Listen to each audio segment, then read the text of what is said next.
Big E from the New Day. Give me that whole yeah. Give it to me. I need it.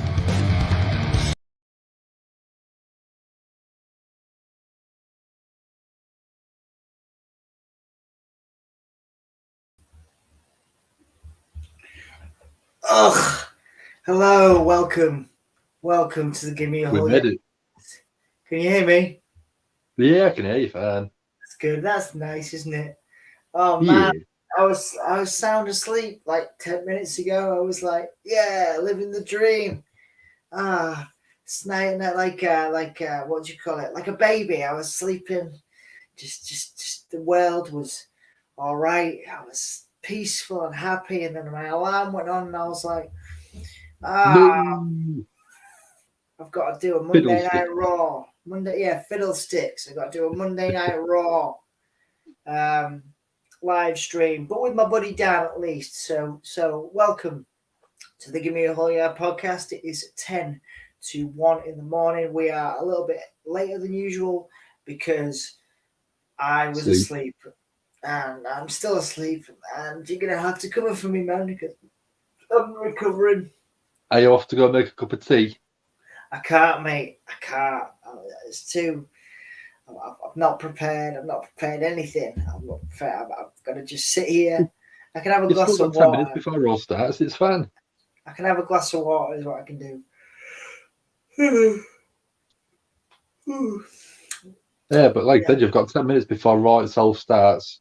Plenty of time to go make a brew. To be fair, the dog isn't actually. The dog is upstairs today. The dog is upstairs with sleeping in one of the boys' rooms. So I could potentially go make myself a brew. Do it. And not have to worry so much. But you'd have to carry us for about, because it's going to say I've got to get down the stairs and then get up the stairs, carry the brew. So it's going to be about 10 minutes, 10, 15 minutes, man. So, I mean, it's a lot of pressure. I've done a lot longer on my own. I know you have. I'm not saying you can't do it. You're very capable. You're a very capable human being. That's not what I'm saying. I'm just saying it's some pressure on you. So you're happy for me to go and make my brew? Well, we need Don with a brew in him to keep him awake. Well, it's not like I'm not. I'm all right. I'll get into it. I'm sure there'll be some fantastic, engaging, vibrant action that will motivate me and you to be inspired. There's never any repetition on Raw. There's never any repeated stuff. There's never any stuff 50-50 booking. Yeah, there's never any 50-50 booking. Decisive action. Decisive finishes. Yeah. So I'm sure it'll be wonderful. But yeah, anyway, I'm sure it'll be fantastic. But yeah, so. But of course, none of that is the case. Of course, it's going to be terrible. It's going to be stressful. Though it's night 2 of King of the Ring. I actually have a debate. Question to discuss with you and the audience, mainly Jack, obviously, who's here. I'm just looking at the card for later on. So you've got Big E and Drew McIntyre face to face before Crown Jewel. You've also got a tag match, which will be cool. So at the top of the hour, we'll begin Monday Night Raw. 4 people in. Thank you guys so much for joining me and Dan. But my debate question is, right? So Vince McMahon, Vinnie Mac, has decided that there will be a second, an extra half an hour added to SmackDown. Have you heard that? I heard the rumor about it, but I didn't sort of see if it was confirmed or anything. But so it's confirmed. Tony Khan has made a statement about it. A challenge, in fact, to Vince McMahon. He says that he believes AEW can put on the better wrestling show, and I don't agree. Dan. Raw, as we've discussed, is vibrant, exciting, and from start to finish, I look the way I do because I'm fully invested in the next 3 to 4 hours of wrestling action.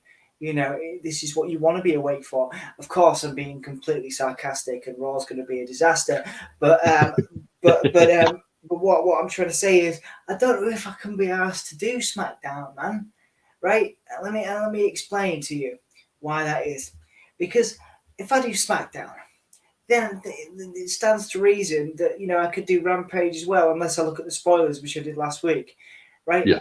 But I'm like, I don't want to do 2.5 hours of SmackDown and then go straight into Rampage.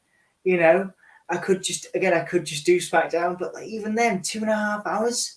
I don't want to get in the middle of this like weird war between Tony Khan and Vince McMahon. I don't want to get in. I don't want to get in the middle of it. I know clearly that Vince McMahon and Tony Khan watch the Give Me a Whole Year podcast and will rely on our opinions. In fact, the two people in right now are probably Vince McMahon and Tony Khan. So I think I just can't imagine. I don't want to get caught up in it. I just don't want to get caught up in that drama, Dan. Between them both. And I don't know what your thoughts are, but I don't really want to do SmackDown, especially because AEW. I was going to yawn again.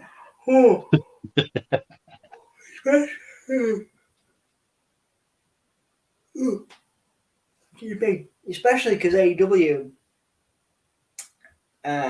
is on Saturday this weekend. Yeah. And I'm probably going to do AEW on Saturday. So I'm like, well, if I'm not doing SmackDown and Rampage, especially an hour left. Especially half an hour more.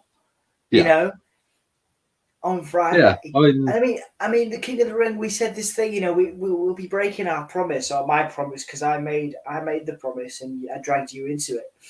Was that we would do special shows, and then these constitute under that rule because it's King of the Ring and Queen of the Ring. Don't forget. Yeah. But so we were breaking our rule, or I'd be breaking my rule by not doing that SmackDown, Dan. But I just don't know whether I want to, go do 2.5 hours of SmackDown and then only do half an hour of Rampage. Yeah, I just don't think that's fair. I don't think that's fair. Sort of jump in at the end of Rampage. Half an hour left, but part of me. Now that I'm talking about it, now that I'm obviously wide awake, help. Now that I'm obviously wide awake, I do think about. I think maybe I'm going to do it because I'm crazy. I'm insane. Yeah. I could have been sound asleep right now. I could have been dreaming sweet dreams right now. You could be dreaming of a good Raw. I could have been dreaming of a good Raw right now, but I'm not. I'm here. And I'll tell you something, though, Dad, because obviously we didn't really get much of a chance to catch up before this because I was, asleep. It's good to be here with you. I don't, I know we have to say this online and, it's captured forever in the annals of YouTube, but I love you, man. I've got a lot of respect for you, and I'm grateful you're here. I don't think I'd give that much of an F word unless you were here. Do you know what I mean? I would have totally just slept. I would have slept through. I would have just said, because who Tony Khan and Vince McMahon, clearly you are here, both of you. And I think you can go and, watch another podcast for a bit. You know what I mean? Like I wouldn't be here entertaining Tony Khan, Vince McMahon, and possibly Bruce Pritchard now, the third person in. I know we forget Jack is here as well. Jack is here too. I wouldn't be here entertaining them unless you were here. I just don't want to do it anymore. These are hard. These are hard podcasts to do. It is when the timing is first thing in the morning, and when we say first thing, we mean 1 o'clock in the morning UK time. Every single week, it is eating to our sleep time. So it definitely does. The commitment for us both to do it every week when it's a special show is what we're sort of trying to commit to. Yeah, if it's absolutely. just a standard SmackDown, but then just dragged out a little bit, it will feel absolutely just like a Raw. Absolutely. And that's the problem with it is we enjoy SmackDown because it's a compact show with a lot of things happening in a short space of time. Raw, absolutely. The extra hour means that things get sort of extended and they don't really... For the extra hour, you don't get as much development as I think you should. No, you don't, man. You don't. And that's the thing. You got to remember is that, like I say, they're extending it because of Vince McMahon's ego. That's Yeah. why we're doing Friday Night SmackDown, and it's going to be 2.5 hours, and that it's just not. Just doesn't excite me, the idea of an extra half an hour, and I don't think it excites you either, Dan. No, I mean the only thing I think it'll excite is Vince McMahon's marketing department, because it's an extra 30 minutes of advertising that they're going to get the royalties for. So, in terms of the overall show itself, I don't think it'll enhance the show, the extra 30 minutes. I think it will massively decrease from the quality of the show. I wonder if, Dan, because it's obviously clearly a Vince McMahon ego thing, I wonder if people will switch over to Dynamite, to Rampage. Yeah. Just to spite Vince. It could be where he's doing it to see the demographics for that half an hour. If they still keep a higher demographic than Dynamite, he might continue doing it and then extend it to the third hour. Yeah, absolutely. And complete the third hour. Yeah. So, again, take viewers from Dynamite, because, as you said yourself, sometimes 2 hours of SmackDown, which is compact, enjoyable, and it feels like it's over quick, you're going to an AEW 1 hour Dynamite, that 1 hour of Rampage, sorry. That 1 hour of Rampage is non-stop action. It's non-stop quality wrestling. So you don't mind doing that third hour. But with Raw, if we had 2 hours of great stuff and then that a rubbish third hour, we wouldn't bother watching it. Absolutely, mate. Absolutely. It's going to be a strange time. Friday will be really interesting to see. Very interesting to see whether we're there or not. It'll be interesting to see what the results are as we approach the beginning of Raw and the Together.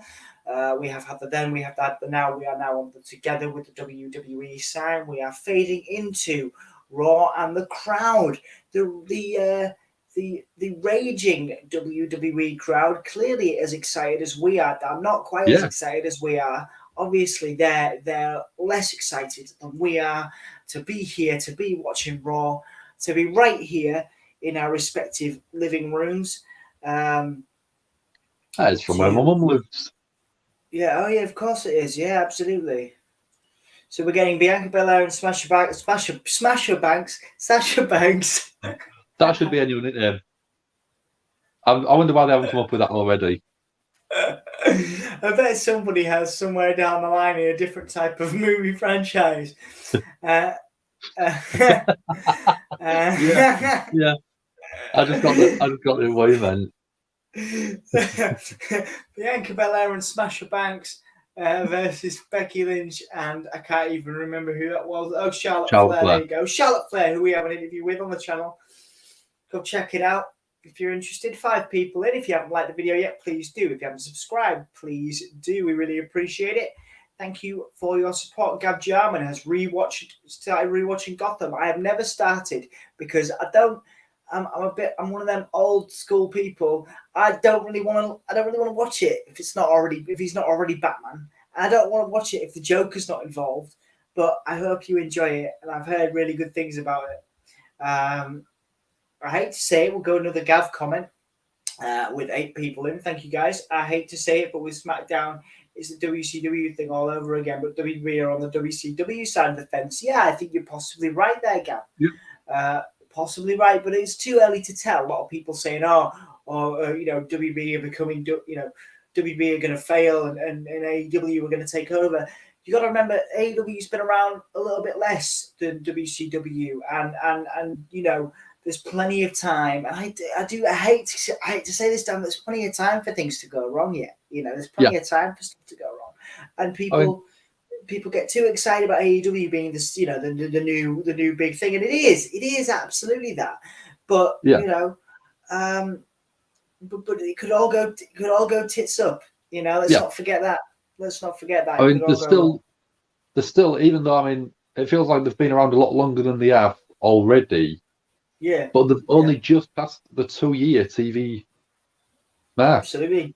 Absolutely. Obviously, the company's been going since the start of 2019, but they didn't get a TV slot until the October. So they're 2 years into their run. And if you look at what TNA was doing when their first came about, the first few years was brilliant wrestling. It was, and TNA Impact are obviously coming back as well. I mean, obviously not to compete with WWE and AEW, but certainly putting on some cracking action. You've just had the Iconics signed to Impact Wrestling, and that's a big deal for them, man. People talking about Braun Strowman being hotly linked to Impact, and even Bray Wyatt, linked to Impact Wrestling. As we see Drew McIntyre recapping the card to get the cheap plugs from the crowd. So recapping the fact that Bobby Lashley will be facing Brock Lesnar and looking directly into the camera to promote his own match, which is him and Big E. That's a nice leather jacket he's got on there, Dan. It looks cool. Yeah. It's a custom leather jacket. But he's very good, isn't he? He's one of the best people. He's one of the best people on the mic. I think he's underrated for his charisma while on the mic. Yeah. But he does get cheap pops with his crowd interactions. But if you're in the live crowd there, you don't care about a cheap pop. You just want something to cheer. You want to be able to interact with the person that's in the ring, and if it's a cheap pop mentioning the state you're in or the town that you're in, it's brilliant. I know, man. I mean, you got to love it. I mean, when Mick Foley does it, I love it. I love a good cheap pop. I mean, people love Drew, don't they? But as Big E now out here, they're both masters on the microphone, modern masters of the microphone. I think. Yeah, definitely. Two of the best people, if not the two best people on the microphone in the company at the moment, Big E and Drew McIntyre. I don't know if you agree with that. Yeah, I mean, there's a lot of people that are talented on the microphone, but when WWE micromanage their sort of scripts and everything like that, you lose a lot of the character. And you look at what people like The Rock, Austin, Michaels did on the microphone. They was allowed the freedom of being able to write their own script for that promotion, for that sort of promo. But WWE wants to micro control everything, which to me ruins the feel of it. Yeah. Because they've spent all day reading the scripts that Vince McMahon's given them, or Bruce Pritchard, or whoever, and they can't get behind it because they know it doesn't sound like what they would be saying in real life.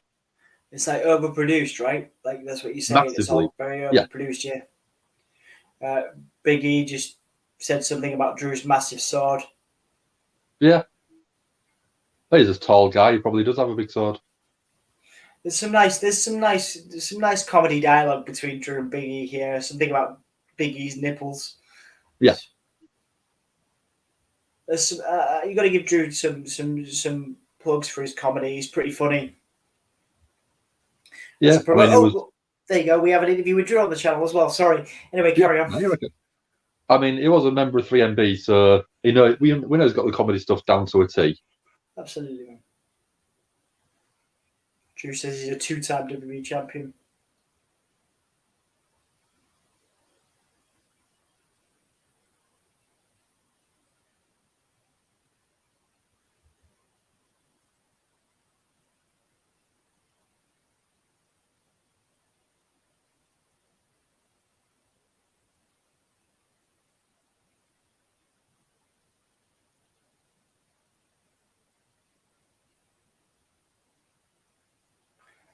It's a good point. Drew carried us through the pandemic era. We forget that. Yeah.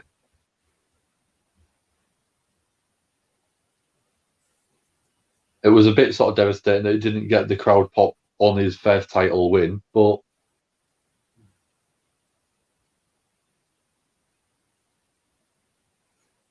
Drew says there's not a damn thing that Big E could do about it because it's Drew's time to win back his WWE Championship. Yeah, again, really nice promo, but it does feel a little bit scripted for me. Yeah, you're right. Usos coming out.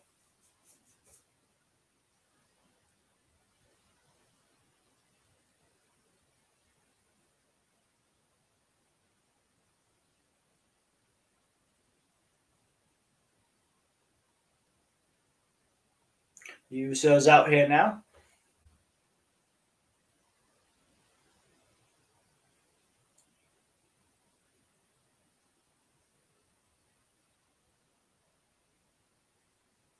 It's great, actually. I like this. I actually like this. You know, the Usos coming out here to stir the pot between Drew and Big E. Well, the way that they're doing it, it doesn't feel anywhere near as scripted. It feels more fluid. Because they're interacting with each other, they're interacting with the crowd at the same time, and waiting for the pops to go. The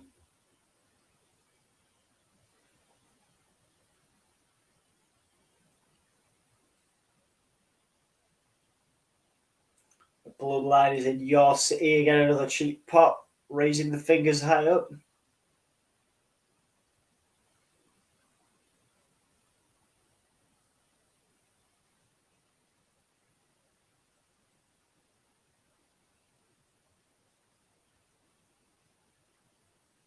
Right, okay, so everybody knows that Roman Reigns is going to beat Brock Lesnar at Crown Jewel. Yeah, we think that's a given, don't we? Probably, yeah.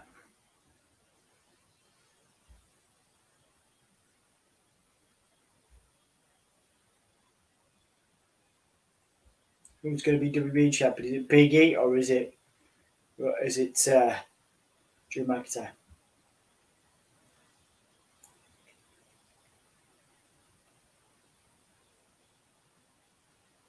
There's a couple of boos for Drew there.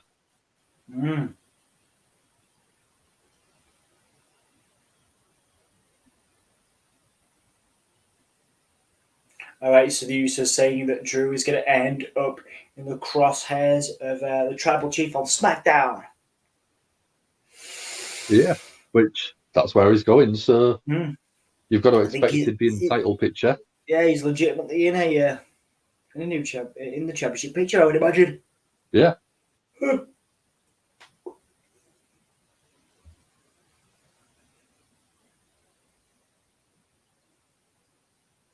All right, okay. So if Big E beats Drew McIntyre, it's Big E versus Roman Reigns at Survivor Series. That'd be an enjoyable match, I think.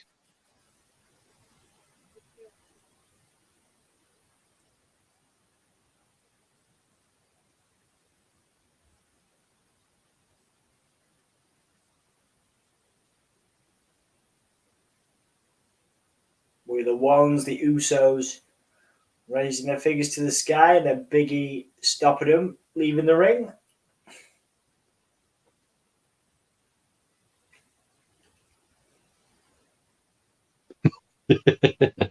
Drew says you cannot speak on behalf of Drew.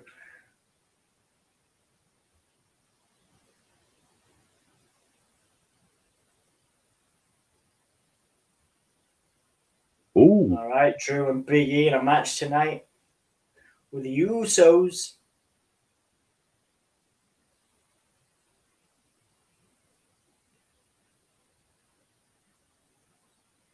The Usos now taking advantage of the distraction and taking out Drew and Big E with super kicks.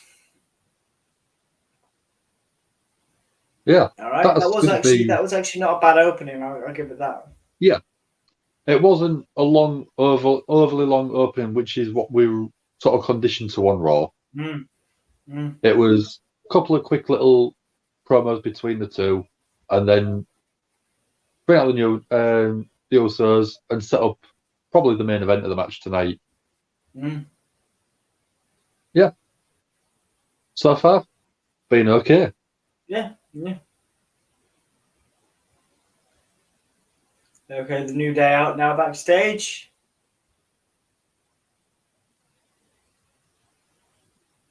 So what would happen? So the guy I can't remember the name of, saying that there'll be asking the New Day what it'd be like if Kofi and Woods faced off against each other, and they're not entertaining his barb, they're not entertaining his question.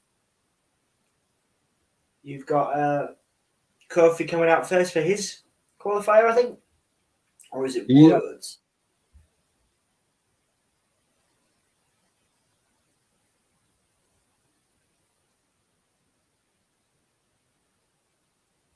Xavier Woods first.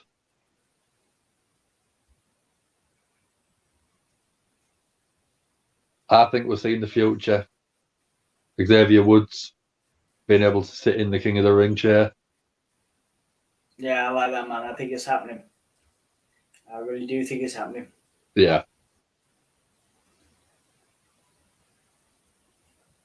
And the thing is, he can say he's done something that none of the other New Day have done. What's that, dude? Sorry? He can say he's done something that no other member of the New Day has ever done. Yeah, absolutely. Yeah. They've all obviously had moments, haven't they? They've all had moments, where they've both been WWE champion, but and this feels like it might be Xavier's moment. Yeah. Yeah. Are you enjoying NXT 2.0? Well, from what I've seen in the highlights that I've looked at, it's not been as bad as I thought it was going to be, but certainly nothing groundbreaking there, dude. Not yet. Based on what I've sort of watched myself, they are totally going off the independent wrestlers, and they are just doing as much homegrown, performance-centered sort of talent as possible. Yeah, absolutely. They've got I like Joe Gacy. I like what he's doing. He's pretty cool. They've completely remodeled Gunnar Harland, or he was what was his name? Looked like Brock Lesnar. Yeah, I know what you mean, but I can't remember. Parker Bordeaux. Yeah. I was about to call him Parker Bardo, but it's Parker Bordeaux. He looked like a beast, man. Like a beast, but they've shaved his hair, they've covered his tattoos, so he doesn't look like Brock Lesnar anymore. I think that was a bad idea. Probably should do some comments. Kurt, Manchester United fan, Australia is in. Hello, mate. Good morning to you, dude. Mikhail says, hi, Dom. Yeah, lovely to see you, Mikhail. Gav Jarman, evening, Dom and Dan. Yes, thank you guys so much for joining us. We appreciate you. Give us a like, as Jack says. He says, barely awake, but like Spike. Yes, indeed. If we could have a like on the video, that would be lovely to keep me awake and to keep Dan, well, you're awake, but keep you happy, I suppose. I'm looking at your face when the adverts are on, so I'm always happy. Thanks, man. Well, I probably will make myself a brew at some point. Why are the Usos even there? Well, it's because it's WWE logic observing stuff. Good question, man. But I think it's to stoke the fire. It's to stoke the flames between the Usos and to stoke the fire between Drew Biggie and Drew. Yeah, and I quite like it so far. Like I say, fair enough. I'm interested to see where this goes tonight. But again, we got a lot to do. We got a lot of ground to cover. And I just don't know. Hopefully, the rest of Raw can live up to that fairly decent opening segment. Yeah. Good to see you observing. Nice to see you. That the difference between AEW and WWE, Tony Khan lets them have creative control. Some creative control, yes. Yeah. Some creative control, absolutely. Did you hear about sort of raining everyone in from the EVPs? No. Supposedly, Bucks and Omega and Cody had quite a bit of creative control with a lot of the writing of the show. Right, and he's supposedly sort of taken sort of a bit more of the control back off them. So basically everything goes through him now. And he sort of says, yeah, we like the idea. No, we don't like the idea. Go work on something else. Right, yeah. But whereas WWE basically goes, this is what you're doing. make it as good as you can.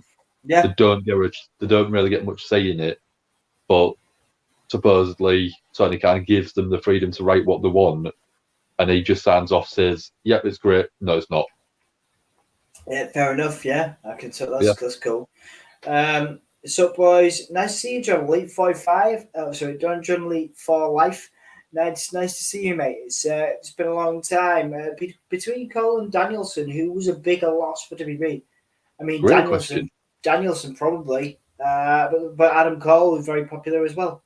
Although I've heard a rumor that he's on Dark tonight, Adam Cole, but then people are ripping into Dark, but they've got Ruby Soho on there as well tonight. Yeah. So I think they're positioning Dark Dark Elevation. I think it's on Monday, isn't it? To way to grow their audience, and why not put Adam Cole on there? Why not put Ruby Soho on there? They're contracted. They're going to get paid. I mean, if I wasn't doing Raw with yourself tonight, I probably would flick onto Dark, sit and watch Ruby Soho, sit and watch Adam Cole. Should we just let's just see if Dark is more entertaining right now, just out of curiosity. I'm gonna put it on YouTube, guys, just to see what's going on. Let's have a look. I'll load it up on my Fight TV. Are they live right now? Ah, yeah, you got. So let's have a look. Oh no, I thought it was stream. I know it does stream on YouTube, doesn't it? But I don't know if it's clearly. Let's have a look. No, it's just a preview for Dark Elevation. Crowbar, Ruby. Oh no, it is. You're right. Oh no, it is because is it finished? I don't know. It's really odd. It's only been going for 49 minutes. So, from what I can see. But, man, it already does look pretty exciting. You've got we've got the Revival on there. You've got Crowbar from WCW on there with the Blue Meanie. Blue Meanie's out there with him. Yeah, you got Crowbar versus Joey Janela. It's pretty cool, actually. Pretty interesting. I'm down with that, I think it's good fun. But yeah, I'll pause that. But I'm just watching a bit of the Joey Janela Crowbar match, and it looks really good, man. Again, Blue Meanie out there from ECW, dude. That's fun, Yeah. Oh yeah, like I said, it's surprising what talent they get on that show because it's not classed as either of the two main shows. Yeah, absolutely. Oh, we've just seen that Jeff Hardy will face Austin Theory tonight as well on Raw, so that could be a good match. But like I said, let's see what happens. Because Jeff Hardy could be turning into Willow in a few weeks, dude. I know. I said last week about Jeff was speaking to the guy who made the original Willow masks, and he's been in the process of making a new one for him. Absolutely, man. I think there's a place for it. I think WWE have learned from whether the fans agree with it. The ratings certainly, don't lie. There's a place for a supernatural character, at least one supernatural. When you give it to a guy like Jeff Hardy, who can carry it off. There's potential big stuff to be able to do it. Yeah, one final feud between say Willow and Roman Reigns. Yeah, would be pretty cool before Jeff potentially goes over to AEW. Just to go back to the Raw, I'm really glad actually. I was quite refreshed that we moved over to Dark Elevation for a second. I feel automatically reinvigorated. You forget now that crowds are back. Of course, they're filmed before, the sort of TV events. So there's a full crowd for Dark. Elevation. Yeah. There's a full big crowd there. So these people aren't playing to nobody. Do you know what I mean? No. So I don't see a problem with having Ruby Soho on Dark if it's playing in front of a packed arena, which it looks to me like they are.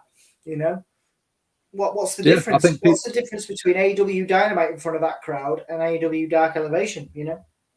Yeah, I think a lot of it is people don't know what to expect on Dark or Dark Elevation, so they don't want to miss a banger of a match.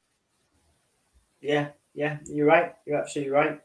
Whereas if you do main event, you know you're not going to be getting Roman Reigns on there. Yeah, it's true. Or someone like that. Whereas on Dark and Dark Elevation, as they're showing, you've got Ruby Soho on there, which is a main event level star. Adam Cole, main event level star. To draw absolutely. eyes onto their technically B-type show, which is exactly what the elevation side of it is. They're elevating that show to a pay-per-view, not pay-per-view, but a main event level character show. Absolutely, man. Absolutely. And what you've just said is echoed in the comment from We Rally Sports. Hi, sorry, not WWE. Ruby Soho was on AEW Elevation tonight, which is cool. She's not usually on that show. Looking forward to Charlotte and Becky versus Bianca and Sasha. Wonder what's going to happen in that match. Yeah, good question. Good comment, We Rally Sports. And like I say, you're right. Ruby Soho isn't normally on Dark Elevation, and I think that's what we're commenting on. You know, quite different to see Ruby Soho on that, on that brand. Yeah. Love the stream. Thanks, Dom and Dan. Well, mate, thank you for showing up. That's why we do it. There's 7 Thanks for people joining in. us. Yeah, appreciate it. If you could like and subscribe, that'd be wonderful. We've had a really successful, good run on the channel. I don't know if you saw, Dan, but I covered a GCW show at the weekend, which was brand new for the channel, and we've got a good lot of views on that. It was great to see Mick Foley. Great to see you saw John Moxley versus Nick Gage in a death match, which was pretty great to see. Also, Leo Rush, who obviously has just signed to AEW, he was in action. It was fantastic to see some new stars as well. I became a fan of a lot of new stars. A guy called Ninja Mac, who's really great over there. There's so many really interesting talents over on GCW. I'm looking forward to doing another match. I also became a big fan of Effie, who was feuding for the internet title with Matt Cardona. Effie's fantastic. So yeah, some fantastic talent over on GCW, and we made a couple of new subscribers, new people. So I've actually made a pact with myself to do more independent wrestling. We're going to start looking at MLW. I guess not independent, but stuff like we want to do more Impact on the channel. We're going to do more MLW. So I think that's something. So if you fancy joining me for something a bit different, Sarah joined me for a little while on that stream. So if you fancy joining me for something a little different, I'll keep you posted, because it's really interesting. I was really reinvigorated. It's definitely a different style, different production value, different production values. Obviously lower standard quote unquote of production values, but the wrestling, less money behind it. Yeah, but the wrestling itself was really fantastic. The mood was really fantastic, and Mick Foley was there having a great time. And it was really good to see. Really good to see. So yeah, man. So we'll definitely have you on a stream if you fancy. Yeah, like I said, you'll let me know when it is, and I'll let you know what I'm doing. I might jump on. Absolutely, man. That was a great show, Dom. Thunder Rosa surprise. Yeah, Thunder Rosa was there as well. Thunder Rosa, I can't get enough of at the moment. Damn, she's a fantastic talent. Thunder Rosa. Chelsea Green was under the hood helping Matt Cardona beat Effie. Yeah, that's right. That was one of the best matches on the card. And thank you for joining me. Thank you for checking that out. We Rally Sport. Appreciate it. There's going to be more of that stuff on the channel, because it seems to do head and shoulders better above what we do on Raw, SmackDown, and the pay-per-views, WWE pay-per-views. Definitely over 1,000 hits, per time. Obviously, we had free the narrative as well. So that certainly, if that's the way we're going to go, if that's what's happening, then there's no reason why we shouldn't do more of those, Dan. Oh no, definitely. There's a way for if people are enjoying watching it, then Well, I think what it is, I guess no one else is doing it, or very few people are doing it. So it's definitely worth more of it. I think, as we're seeing Ricochet take a big kick to the back. I think with Xavier.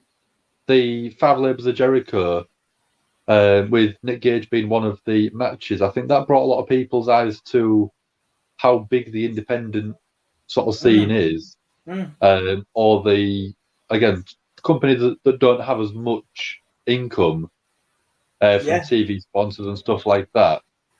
I mean, people like MLW, GCW, maybe to a certain lesser extent Impact, they still can produce phenomenal matches, wrestling shows, without needing the money that WWE and AEW have. Absolutely, man. Absolutely. as we see that Xavier Woods hit a lovely kick with Ricochet hanging over the first rope and then hit a leg drop. Beautiful leg drop. Brilliant leg drop from the second rope. Yeah. Very Matt Hardy. Yeah. Don't see many of those. Now you've got Xavier Woods hoisting Ricochet up went for a suplex into a sort of a Gutbuster. Code breaker, gutbuster, kick out by Ricochet. Travis Jinder, who joined me for the GCW stream the other week, a few days ago. Travis is new to the channel from Facebook. Says, I made my own wrestling company before. Brilliant, Travis. You tell us about that. Tell us about your wrestling company. As Xavier Woods setting up Ricochet for something. Went for a kick, but Ricochet managed to counter out. Big kick by Ricochet. Again, these two, you expect them to have a great match because there's a lot of athletic ability between both of them. Absolutely. As Ricochet rolls into, he got him up on the shoulder. Oh, fantastic! And a big kick, so a big senton there, catwheel senton, and a kick to the face. Lovely stuff from Ricochet. Is that not a Death Valley driver? It wasn't. Sorry, I've just knocked my microphone. It wasn't a DVD because it didn't get the head. Didn't get the head. Didn't smash his head down. Oh, Ricochet flying there as well. Brilliant. This is the Ricochet that we wanted to see. Very much so. As Ricochet flies outside. Flies into Xavier Woods. Impact good. Looking forward to Bound for Glory on October 23rd. Yeah. Did he miss that one? Ricochet missed that dive outside. Yeah. And it went pretty much looked as if he landed straight on his back in the barricade. Yeah, absolutely. As Xavier Woods rolling Ricochet in now. Went to the well one too many times, as JR would say. Yeah. Now we're getting Xavier Woods doing his. Is he going to hit his trademark elbow? Springboard elbow drop. Beautiful looking move. 2, elbow 3. drop. There you go. Beautiful elbow drop. Xavier Woods getting ready in the semi-finals of the King of the Ring. Yeah, I don't think we needed to guess that was going to happen. No, I don't think we need to either. Absolutely not, dude. So I think we're gonna see Kofi and Woods. Yeah. So it's the winner of Kofi and Jinder Mahal. Absolutely. Fantastic. So when is Crown Jewel? Is that this weekend? It's next Friday. Next Thursday. Next Thursday. Yeah. So it's got SmackDown coming up on Friday, which is the semi-final leg, and then Monday Night Raw is the other semi-final leading to the final at Crown Jewel on the Thursday. Right. Okay. Cool.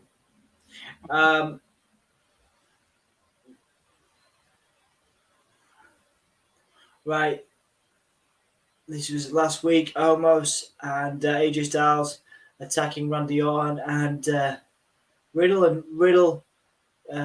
RKO to AJ Styles and Omos. So we still didn't get that one-on-one match, but it looks like Randy Orton really wants the one-on-one match with Omos. Yeah. So Randy Orton has got his headphones on, playing some tunes. I just love Riddle's smile. He's just always so happy.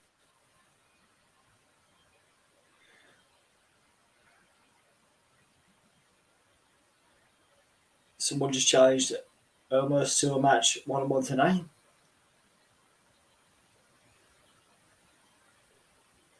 So Riddle has challenged Omos to a match tonight.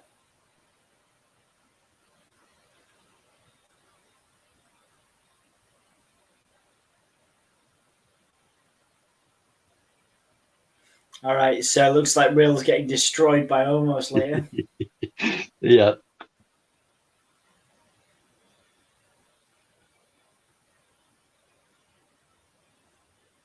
We get an Omos and Randy Orton at Crown Jewel. I thought we might be going the RK Bro versus AJ and Omos.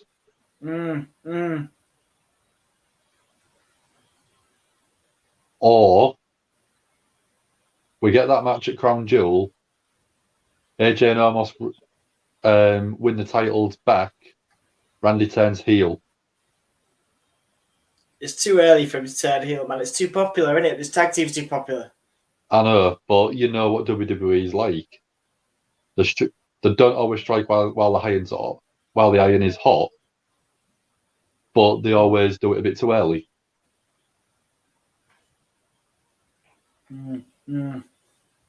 I don't see it happening, but just a bit of crazy booking, which...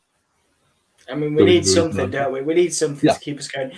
We Rally Sports says Impact is good. Looking forward to October 23rd. Iconics is now inspiration going to be there. Love them too. Glad they got a chance again signing with Impact. Absolutely. Yeah. Cardboard wrestling title. So that was your promotion, Trevor. So that sounds like a lot of fun, dude. Woods is obviously winning. Yes, he did.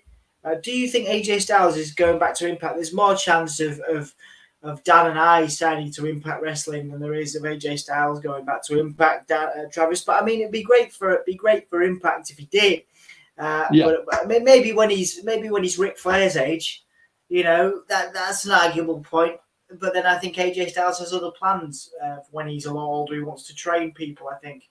So I don't think we'll ever see. You know, remember TNA and Impact was like the home for, you know, Mick Foley when he left WWE, Ric Flair when he left WWE the first time, and I don't see AJ Styles going that direction. You know, because the moves he does, you know, it's not going to be possible for him to do.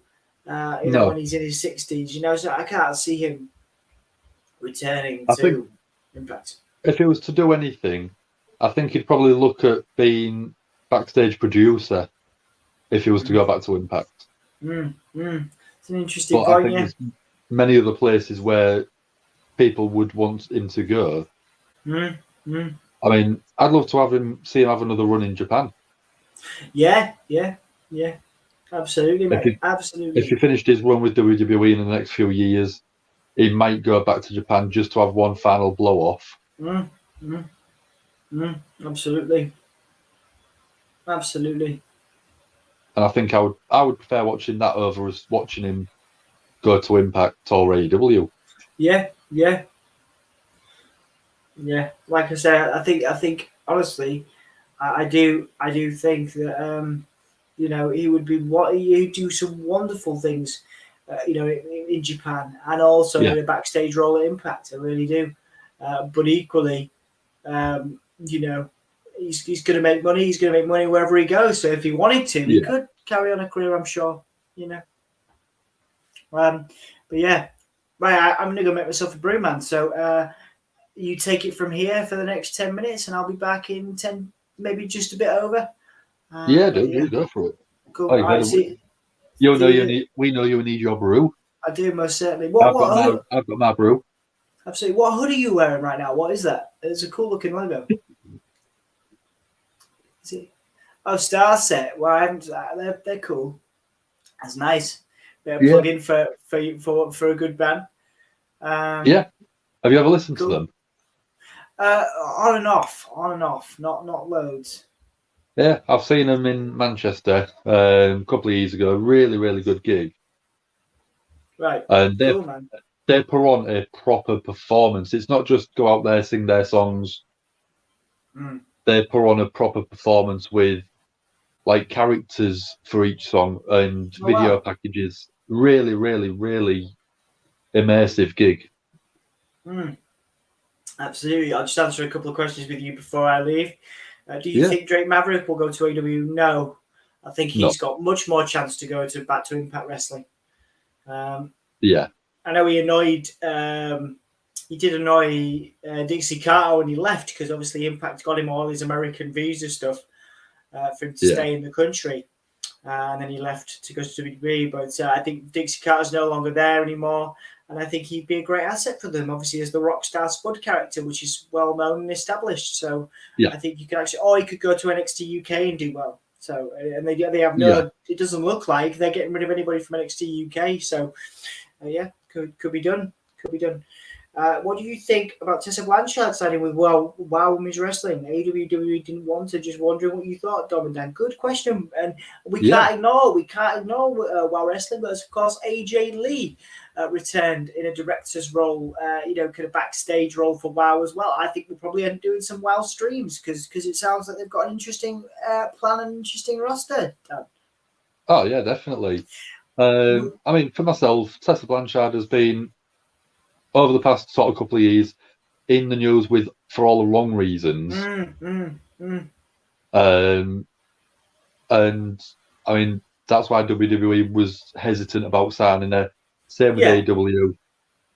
Yeah. And I think she sort of tried to let the heat die down a little bit on her before signing with someone, and she wants to start with a smaller promotion, build her reputation back up as a great worker, and try and keep the controversies to the minimum.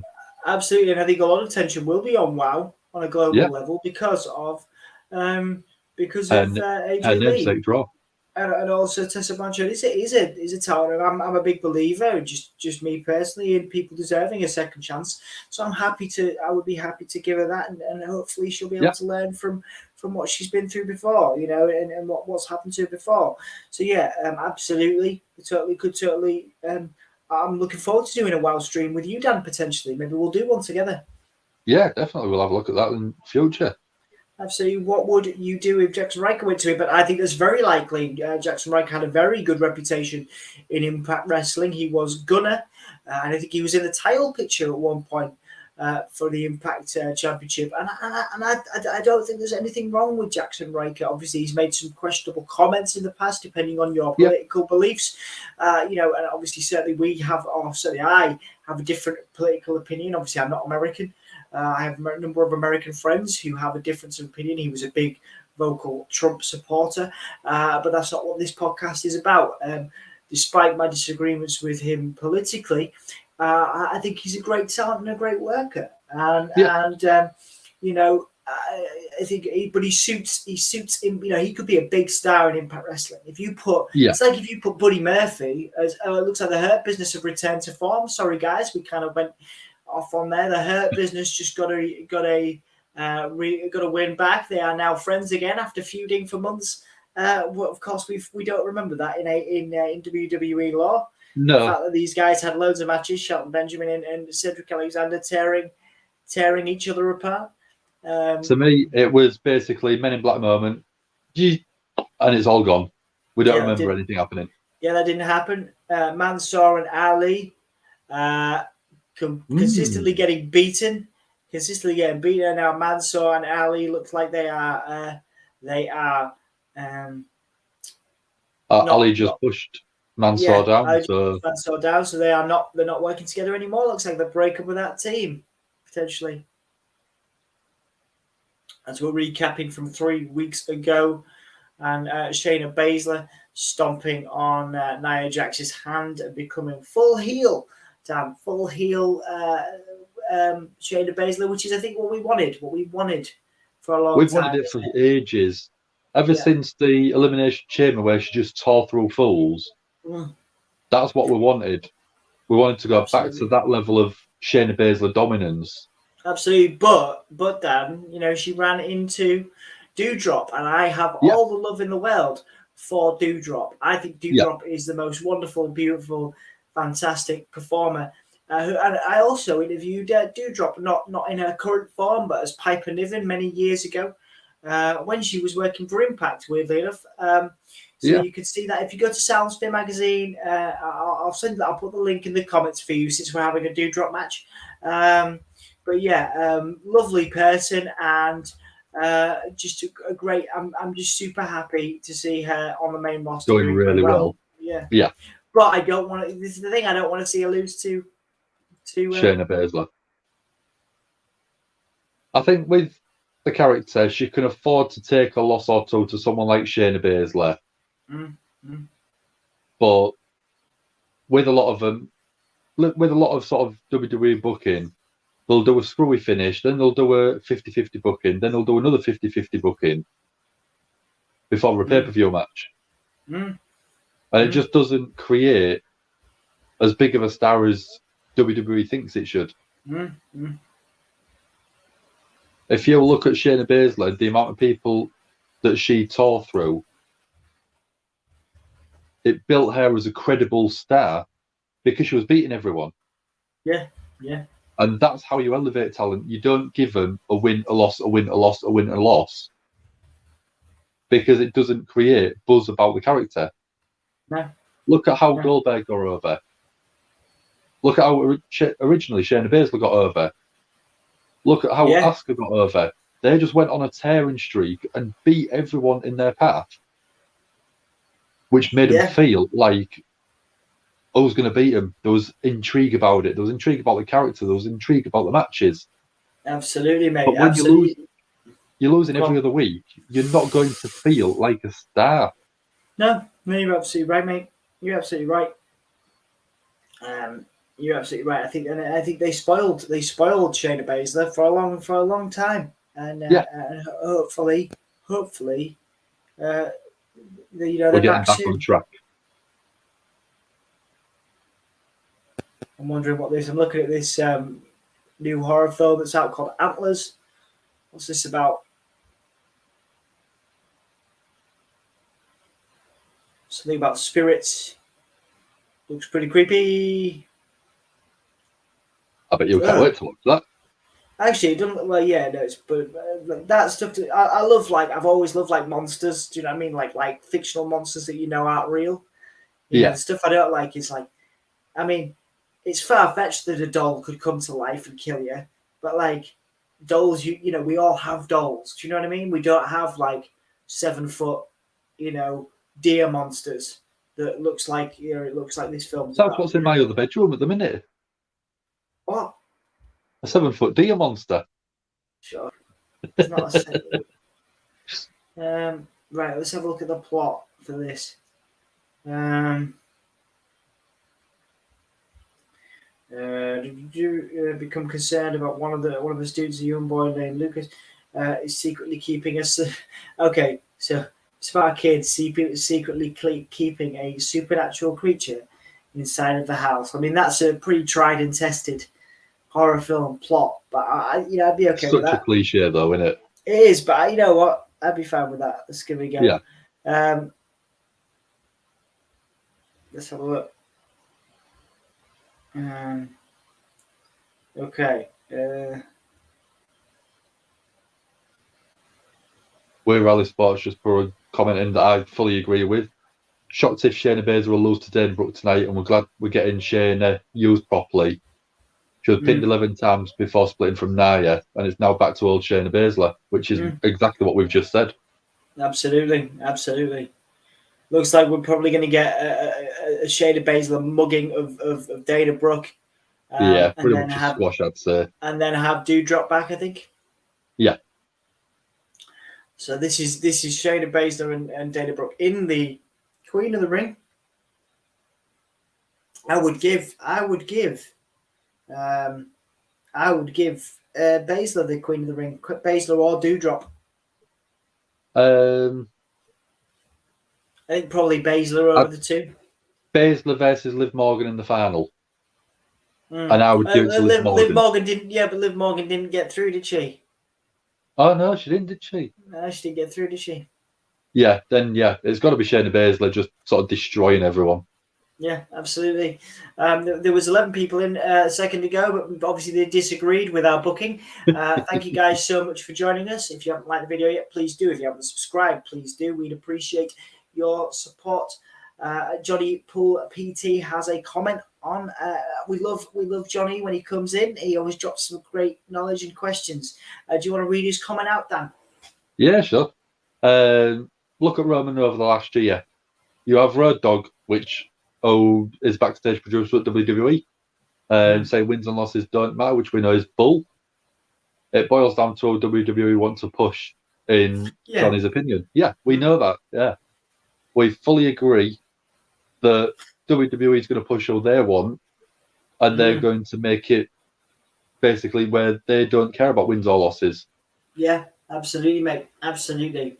So we're seeing Zelina Vega and Carmella in the semi-finals, and Shayna Baszler probably versus Doudrop. Doudrop is going to beat Natalya tonight, I think. Yeah.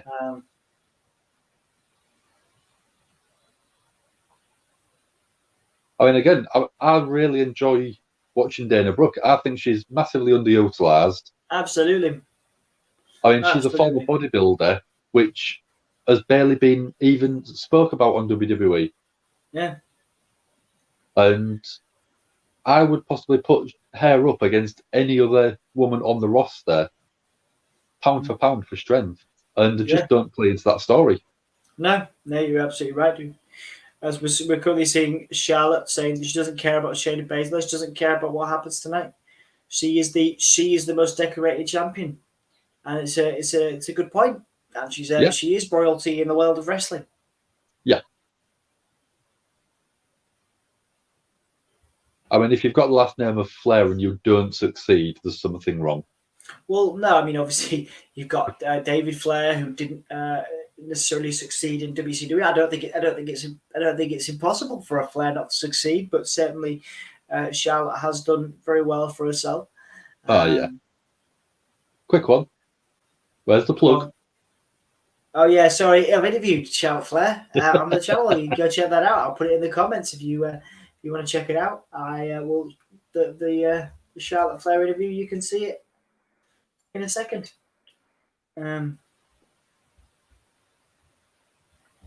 So We Rally Sport has just put Carmella versus Zelina Vega the other side. They're not winning. He's going for Doudrop or Shayna, Queen Tournament for the winner. Yeah. Yeah, absolutely. There you go. Let's find that. I'm still finding the interview. What? Oh, God. I'm just trying to find the interview. So we're getting Bianca and Sasha versus Charlotte and Becky tonight. I think we've got a spammer in the comments. Hang on. Let's have a look. Oh, dear. Right, okay. It's David Bowie riding a tiger on a unicorn. Hello. Go to bed. You've got better things to be doing. Technically, so have we. So, well, we do, yeah. But we're still here, Dan. That's the problem. Oh, yeah. The problem is we do have better things to do, but we're still here. You know, we're dedicated. That's what you got to remember, isn't it? That's what you got to remember. We're sad enough to still be here. You know, Johnny's thrown another great question out there for us. What would you see be the first TBS champion? With Britt being a heel and current AEW Women's Champion may face for the TBS title, Ruby Soho to give it some credibility. Ruby Soho would be great. Actually, love that. Yeah, that'd be really good. Yeah. Well, I've just seen your tweet. I'm going to retweet that because we're all about promotion on the channel. So I think Ruby Soho would be great. Would love Ruby Soho in that role. Yeah. Yeah. For me, someone like the Bunny as a the Bunny's great. As a starting heel for it, and then Ruby Soho with the face to take the title off her. Yeah. Don't get much of a. The Bunny doesn't really get that much of a look in. No. Former ally. Yeah, absolutely. Good point. I love Ali. I think Ali's great. Yeah. Fantastic. And I mean, I follow her on Twitter, and she's really funny with a lot of her tweets. I do enjoy sort of reading her tweets.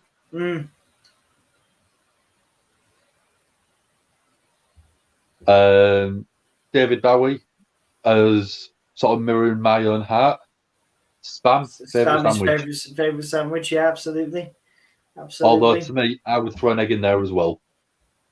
Oh yeah, you've got really weird taste, haven't you? Yeah, such weird taste. Spam and egg sandwich with a load of ketchup. Oh. Yeah.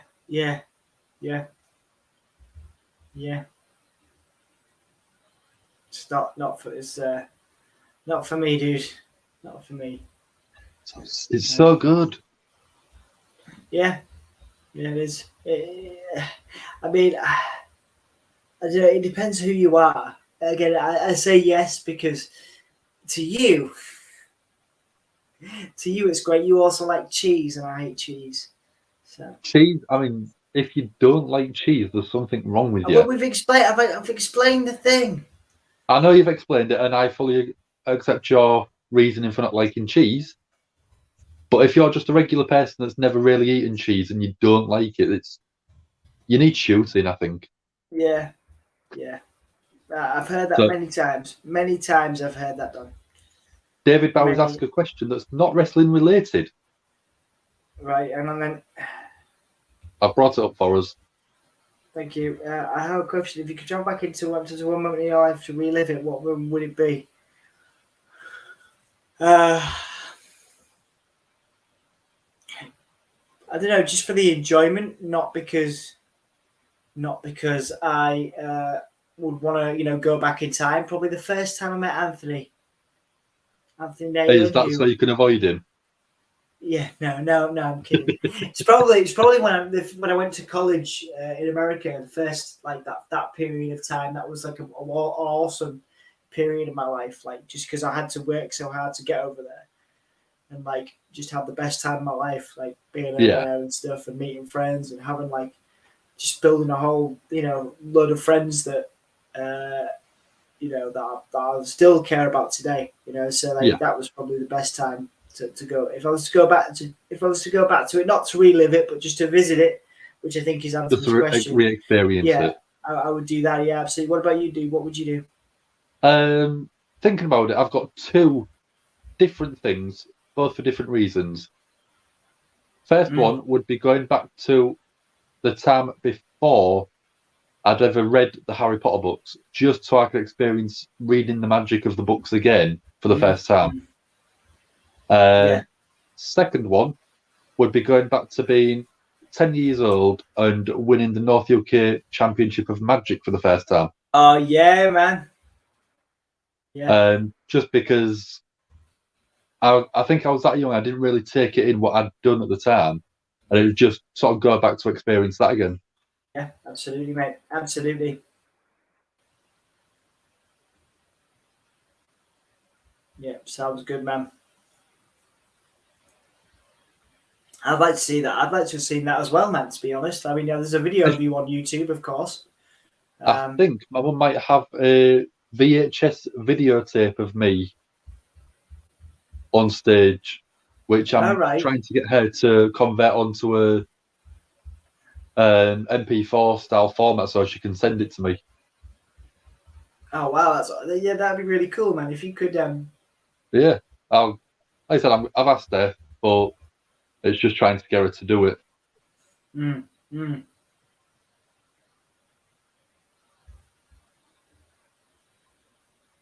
Yeah, man. If you could send that to me, that'd be really cool. Because I think it's amazing. Looking at the stuff you've done. You know what I mean? Like yeah. I mean, whereabouts is it? I remember watching that video, and I was like, "Yeah, you know what I mean? That's pretty cool." To be able to say. In a second.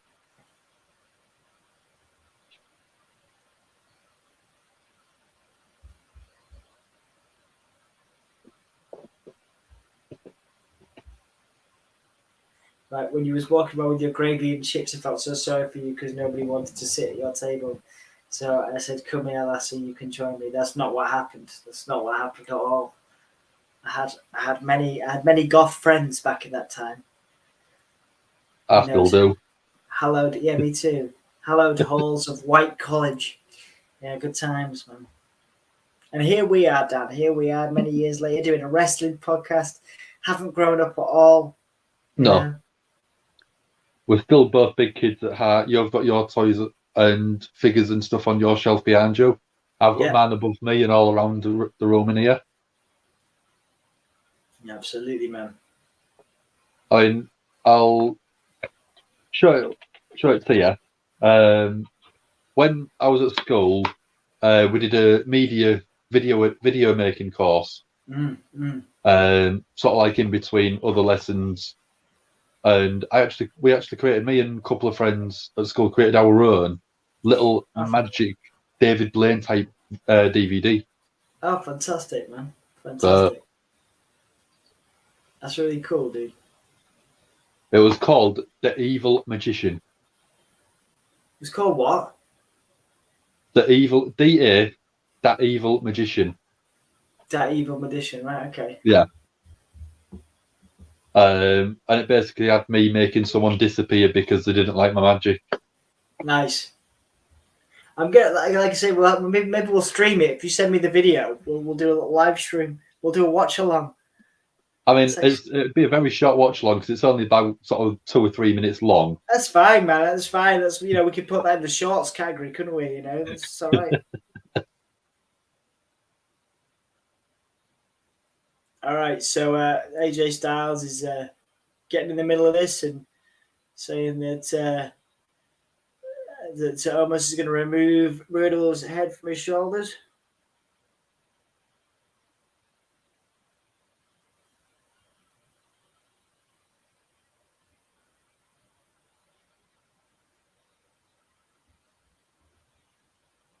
The Evil Magician, wasn't that a member of the Wu-Tang? Could be. I don't know. I know I mentioned this before, but did you do that one, man? Sorry, I got no, not yet. Not Johnny's big long comment there. Yeah, okay. I know I've mentioned this before, but WWE have done such a great job of building Roman up. Other than Lesnar or Drew, I can't see anyone being incredible enough to beat Reigns. Good point. Good point. I think this just highlights the glaring problem WWE has in its inability to create new stars. They've spent so much time building up Roman and not enough time building up a new star. Between now and potentially WrestleMania, they're cussing it fine, in my opinion. Yeah. Yeah. And again, you look at the way they've booked Reigns. When was the last time he took a pinfall loss or a submission loss? Yeah, I can't remember. I can't remember. And that's where WWE go wrong, is they don't build someone like that unless they're giving them all the focus like they did with Roman. We've got AJ Styles telling Omos what to do. I want to see a roundhouse kick on Riddle.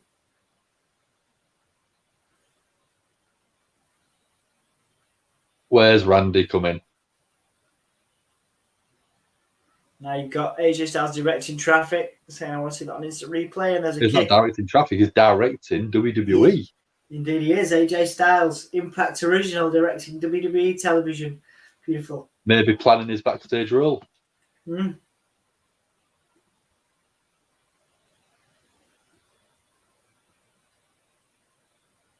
Slow motion. The crowd chanting, "We want Randy," wanting Randy to come out and support Riddle.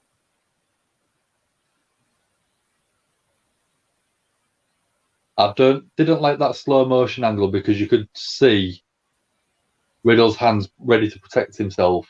I mean, I know that Omos is quite green still overall, but it would have been nice if it looked like Riddle took the shot straight to the head without the hands in the way. And there is Omos beating Riddle for the 1, 2, 3.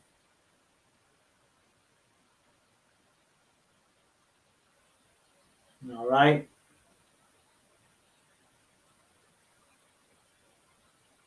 So you're done, Omos, but I am not. So AJ Styles looks like he's going to come and attack Riddle. Yeah, to draw Randy out, probably. AJ Styles going for the Styles Clash. And Randy Orton decides to come out now. Is he coming from behind AJ? Yeah, probably. RKO from nowhere. Feels like somebody should know this by now, you know? AJ Styles. AJ Styles predicted it.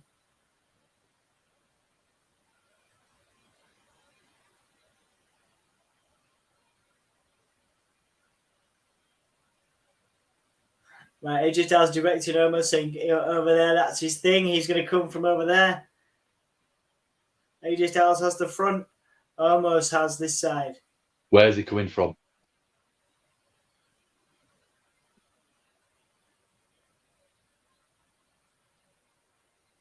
And now Randy Orton is in. Boom! RKO. Nice one. Nice one. Good stuff. It's nice when you see something like that because it means that the wrestlers have sort of got the knowledge of that character. Because the amount of times where you hear Randy's music go off and you just see him waiting for him and he just turns up behind him, it's nice someone actually plays up to that bit and acknowledges that's what he normally does. Yeah, absolutely. So intelligent storytelling, in my opinion, there for a change from WWE.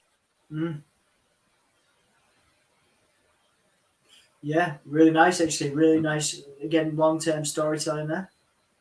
Yeah. Well, long-term-ish for WWE. In the WWE context, weeks. Yeah, 2 weeks. AJ Styles Impact original, you mean WCW? Yes, it was a WCW original, but he was also an Impact original. How you guys have a great stream, and thank you for making Raw more enjoyable. Well, thank you very much, Anthony, aka David Bowie, riding a tiger on a rainbow. Good to see you, dude. Bond was excellent. That's good, Jack. Very much proved the franchise is both adapting to the times and is still relevant, unlike how people say. I think I'm going to go see it tomorrow. Well, later on today. I have a favour to ask you, Dan. What? You already predicted it. I can hear the dread in your voice. So I've realised I've got a meeting tomorrow morning, which is what my admin was. And I was like, and I had a sort of look of dread. So if I take us to 3:00 with you, would you do the last hour? Yeah, if you want me to, yeah, that's fine. Thanks, man. That's like, I presumed it was trying to drag me into a different stream on another night where I'm working. No. I'm just. I plan to be here until just after 4:00 anyway. So if it just means me doing the last hour on my own, that's fine. That's cool. I'll stay with you. I'll stay with you until 3, and then I'm gonna have to go to bed because I was like, I've just, I'd set up a meeting, right, and it was on Google Meet, right, but I missed it. I missed it last week, because of another meeting, and then this person now wants to meet face to face, and obviously gone are the times where we can just say, Google Meet or Zoom. Now we're actually having to go and meet face to face. Physically meet someone. Yeah. What are Drew and Big E doing? They're having a weird handshake. A fun handshake. Nice fist bump from Drew and Big E. Nice little good vibe there. Yeah, I think they're two people where they're enjoying performing now, and they're constantly on TV. They're constantly getting TV time, so they know that their stock of character is there. Absolutely, mate. So we're getting Bobby Lashley. Bit of Bob. Gotta love him. I mean, did you see? I mean, yeah, we saw last week with the Dirty Dogs come out and Robert Roode coming out saying everyone calls me Big Bob, and Big E just goes, no one calls you Big Bob. Yeah, no one calls you that. Out of everyone, he's the what Bobby Lashley would be the one I'd be calling Big Bob. Yeah. Robert Roode would hide in Bobby Lashley's shadow. Yeah.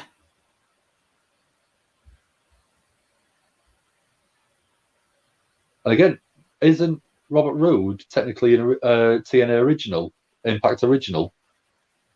Bobby Roode is absolutely, yeah. Yeah. Absolutely.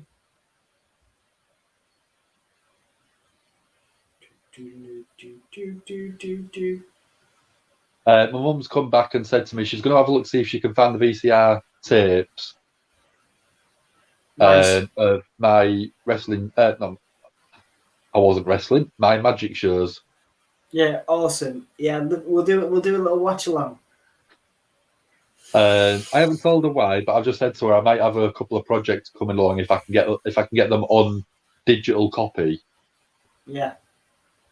So see what she says. Yeah, please. I'm pretty excited about that. That's awesome.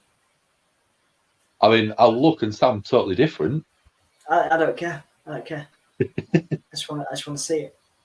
Let me see if I know I've got a photo somewhere of me about 11 years old, not long after I finished one of my first shows. Right. Let's see if I can quickly find that. Cause I know it's on my Facebook somewhere.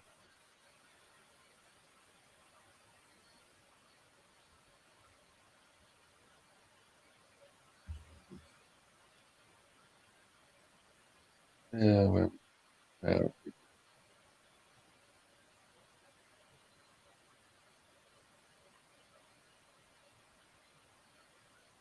So I'll quickly show you this one because this was the news article from when I first won. Just like that, it's magic, Dan. There you go. There you go. Awesome. Very clever. Very clever. I wonder if is that still around on the internet? I don't know, but I think I've got a copy in a drawer somewhere. What? Hargreaves. Oh, let's have a look. I love a good Google.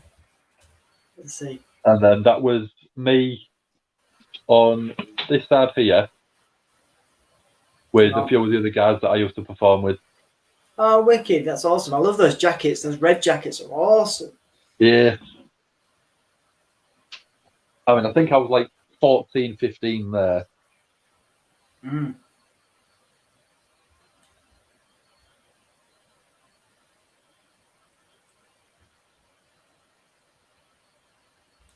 So I'm just trying to Google. I'm just trying to Google it. I can't find anything. Google, Yeah. You're lost in the annals of Google. I found it on YouTube. I mean, it was almost 23 years ago that was on the Hull Daily Mail. There's nothing wrong with that. If you Google Daniel Hargreaves Hull, it comes up with your face. There you go. Yeah. There's your Twitter. There you go.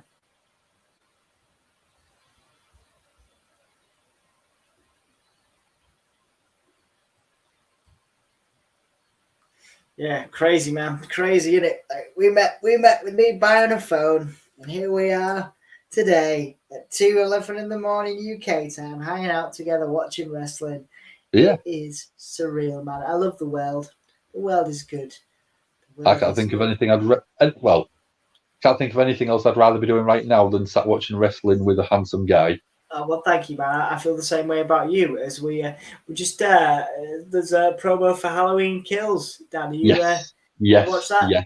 I'm actually quite morbidly curious. I might watch it as well. Yeah, that to me and Bond is the only two films I really care about this year. I'll watch Venom out of interest.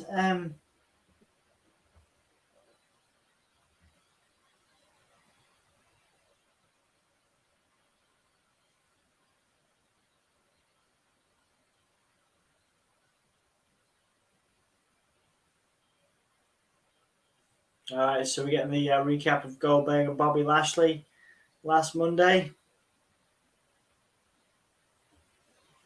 You know who I want to see? Who I really want to see against both of these guys? And I would actually be interested in Walter. Yes. I'd love to watch Walter versus Bobby or Walter versus Goldberg. Walter would destroy Goldberg. I was going to say, I think Goldberg would be too scared of having his chest caved in because he's now an old man. Yeah.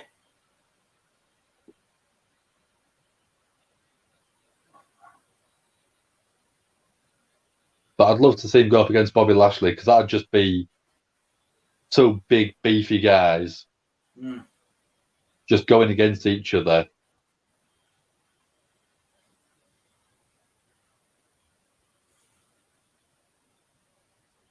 So this goes back to when Bobby Lashley attacked Bill Goldberg's son. So Bobby Lashley wants an apology from Bill Goldberg. And obviously Bill Goldberg taking exception to Bobby putting his son in the Hurt Lock.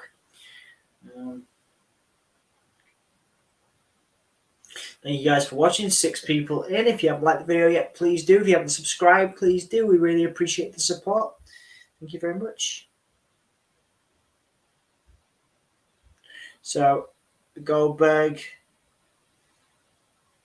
says that no holds barred at Crown Jewel gives him a license to kill.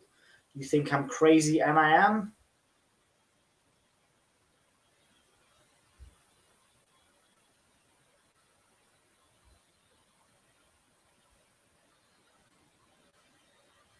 That promo felt quite sort of free and unscripted. Yeah, actually, yeah. Like I say, we've got to give credit where credit is due with Goldberg. Yeah. You can still deliver a good promo, I think, Dan. Yeah. I mean, Bray Wyatt made every single promo just feel like he's sort of throwing random words out into sort of a promo, but it didn't feel like they was scripted ever, really. Absolutely. I'm excited to see Bobby Lashley squash Goldberg in about 5 minutes. I haven't got that long. No. I'd have it be a proper like minute and a half, 2 minutes.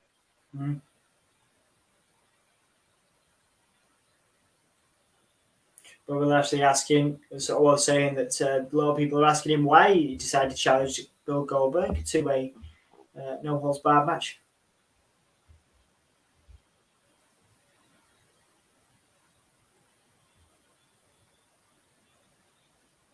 He's always a really stylish dude, though, isn't he?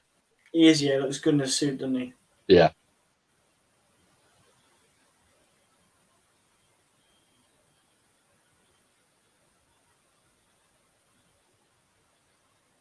Bobby Lashley saying that Goldberg says that he's dead.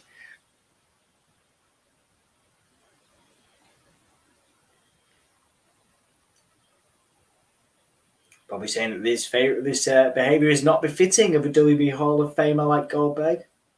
No, but Jimmy Snuka was in the Hall of Fame. It's true. Is that a bit too dark?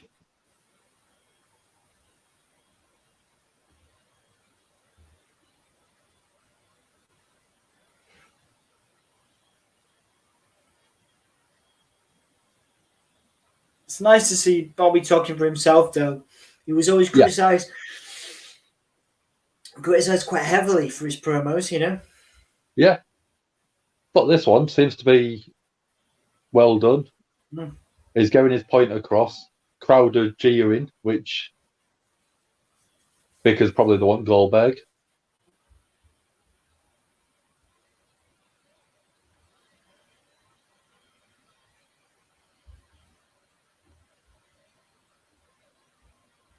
All right.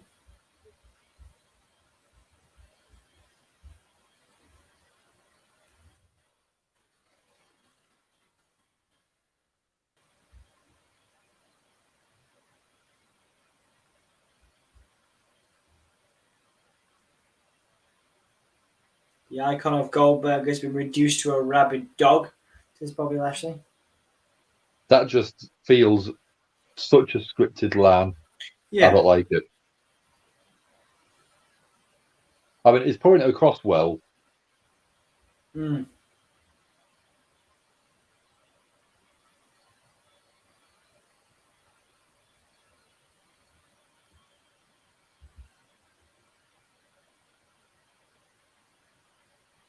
So Bobby Lashley says he's going to end Goldberg's career.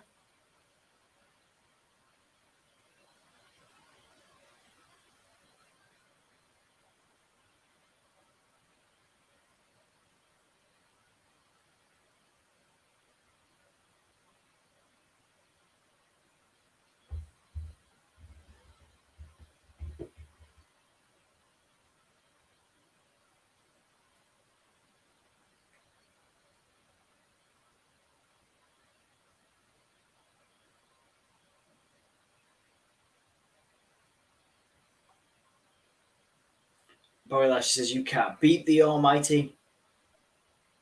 Saying it while staring right down the camera lens to create the intensity as well. Yeah.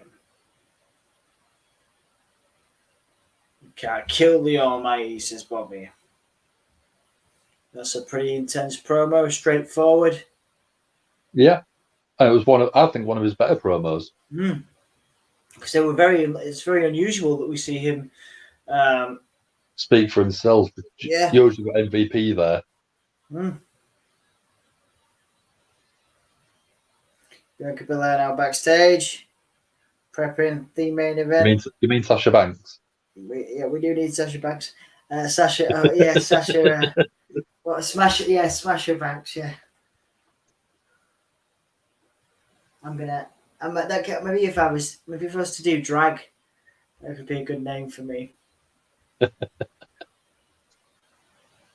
I'm gonna change it now.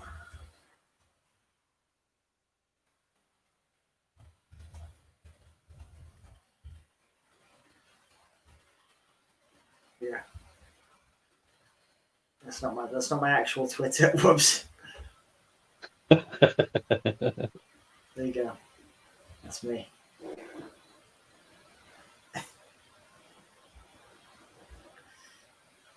That's my new name. Nice. Smash it back. There you go. There you go. Hey, we're getting Hardy and. There we go. This is where you'll enjoy Raw. You go. Probably I've changed it to a slightly more PC version. Yeah. There you go. Smash your Banks. Jeff Hardy's out here, not yet in his Willow persona. Probably going to lose tonight to Jinder. No, it's Austin Theory. Yeah, you got Kofi and Jinder coming up. Yeah. Yeah, I think Jeff Hardy loses. It'll be the start of his transformation to Willow again.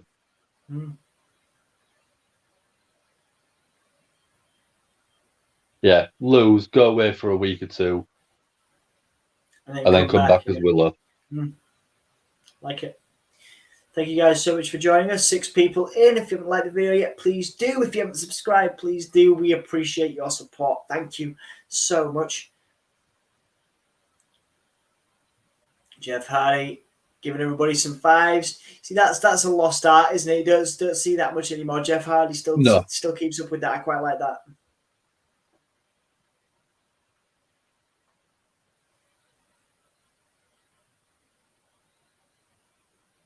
Oh, little Chucky.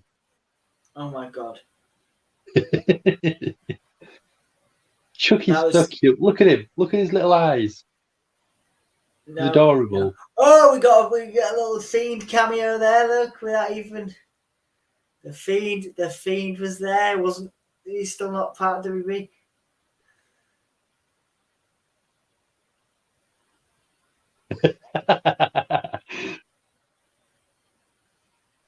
Chucky said he'd love to get in the ring with Alexa Bliss.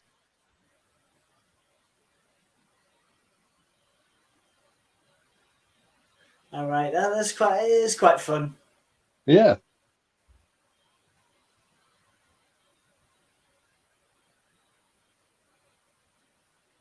Yeah, too creepy, man. Too creepy for me. No, thank you very much.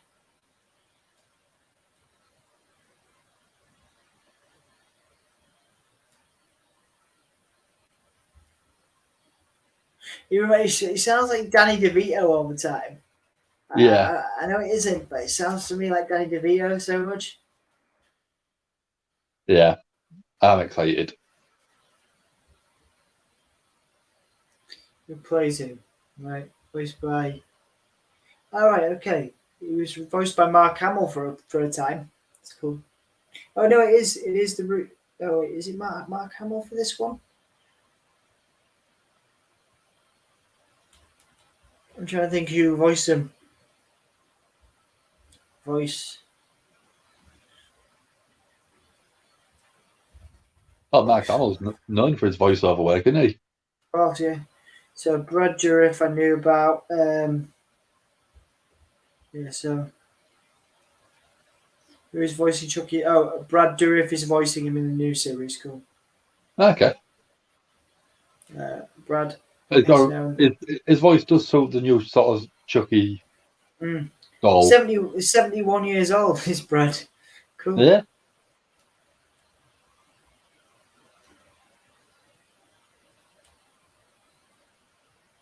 Yeah, it's one show that I still love the movies. I'm still always enjoying the movies, even though they got a bit stupid at times.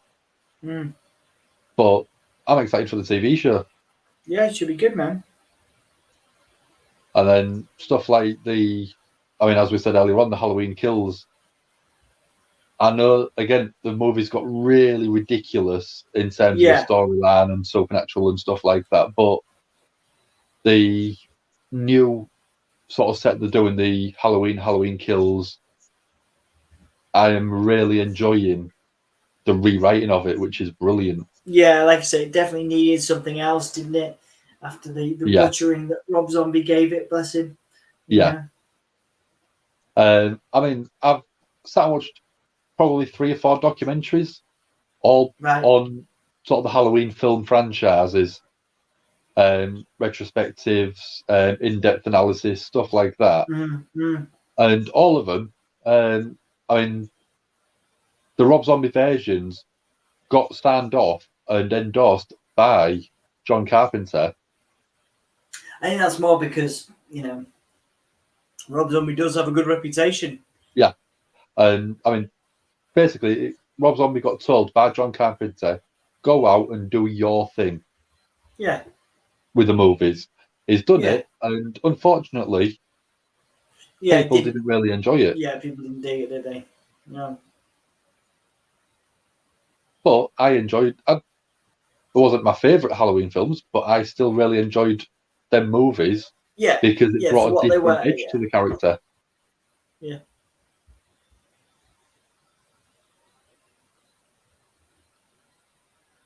So both Gav and Jack have spoke about the original voice of Chucky, Brad Dourif. It was in X-Files, he was in Voyager. And it elevated both of them shows with his presence on them. Yeah. So we're going to recap of last week. The selfies from Austin Theory debuting on Raw and then attacking Jeff.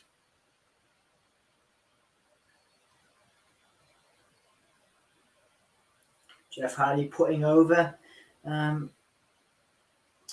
Austin Theory.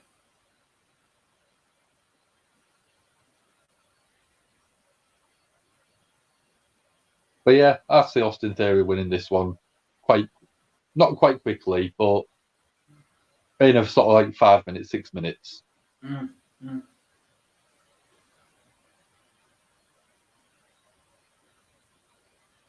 Austin Theory walking out, packed with confidence down. Jeff Hardy in the corner.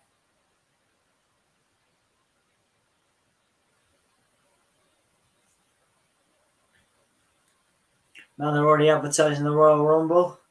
January 29th, St. Louis, Missouri. That'll be fun. Yeah. Any early predictions on who's going to win? If Big E's not still champion, probably Big E. Yeah.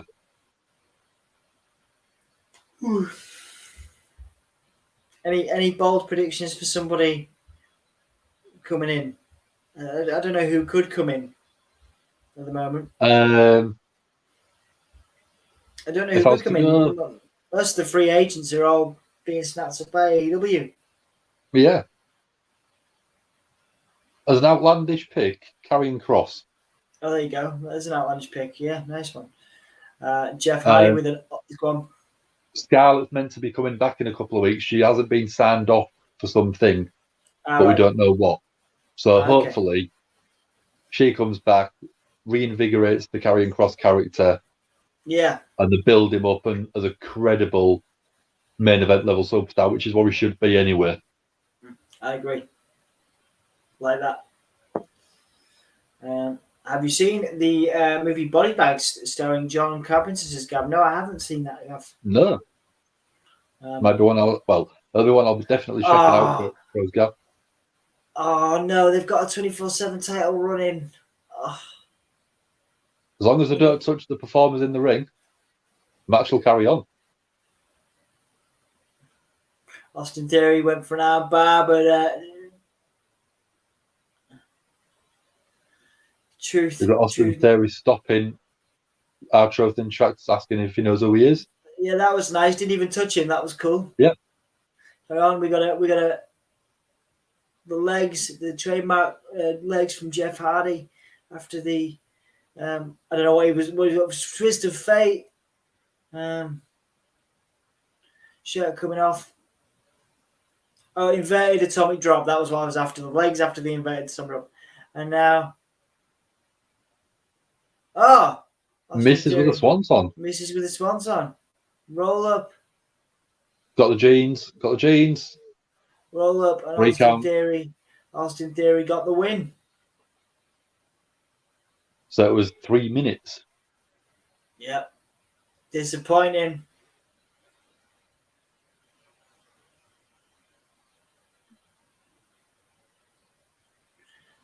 Yeah, that's a shame.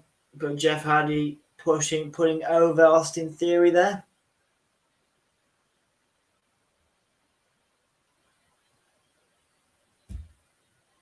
The rate AW is hoovering up free agents. I predict the next to be signing is Jimmy Havoc. Yeah, I don't think that's happening. I certainly don't think that's happening. Yeah.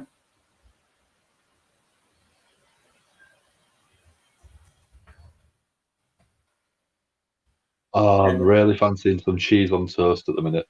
Oh man, I bet you are. I bet you are. I've got some diced chorizo as well, which goes unbelievably well on top. I mean, that does sound pretty good, to be fair. You know, I'm not even a fan of cheese. One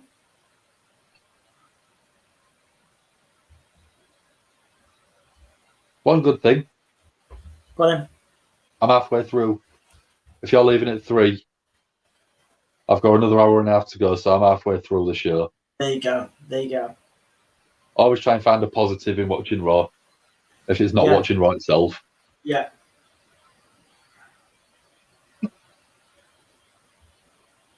So we're getting a recap from SmackDown with Bianca Belair, Sasha Banks, and Becky Lynch. That was a nice moment, actually.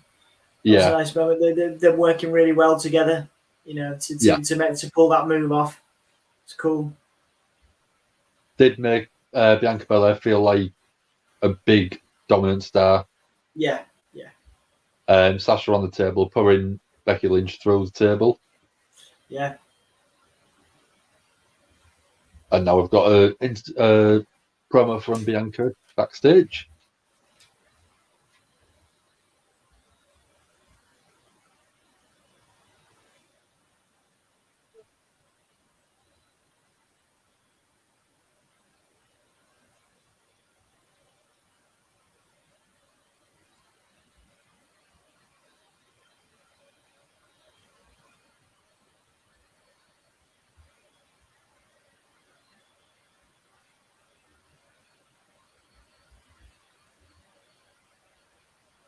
So a nice confident promo by Bianca Belair. Yeah.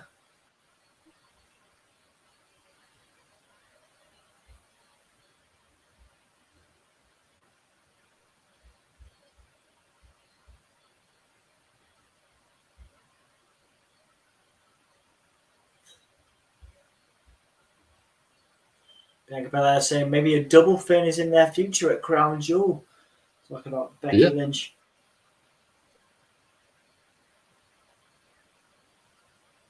This is Raw, and I go here now. So we're getting second round of the King of the Ring. All right. Shanky and Veer have been split up. You're going to see Shanky stay on Raw with Drew, and Shanky go to SmackDown. No. So Shanky is the taller one, I think. He's staying with Drew, staying with Jinder rather, on SmackDown, and Shanky. And Veer's going to SmackDown. Veer's going to Raw. Veer is going to Raw, yeah.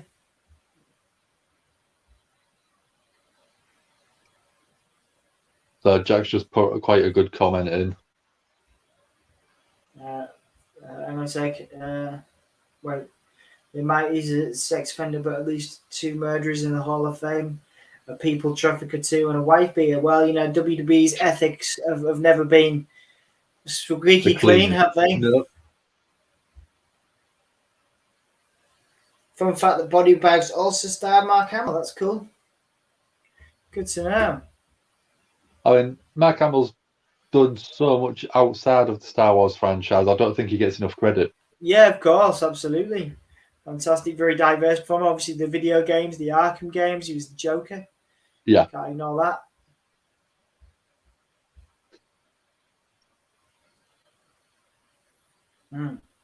So yeah, no, it's not been a bad Raw. I think. I'll it give doesn't feel like we've already been here an hour and a half. No, which is unusual. Yeah.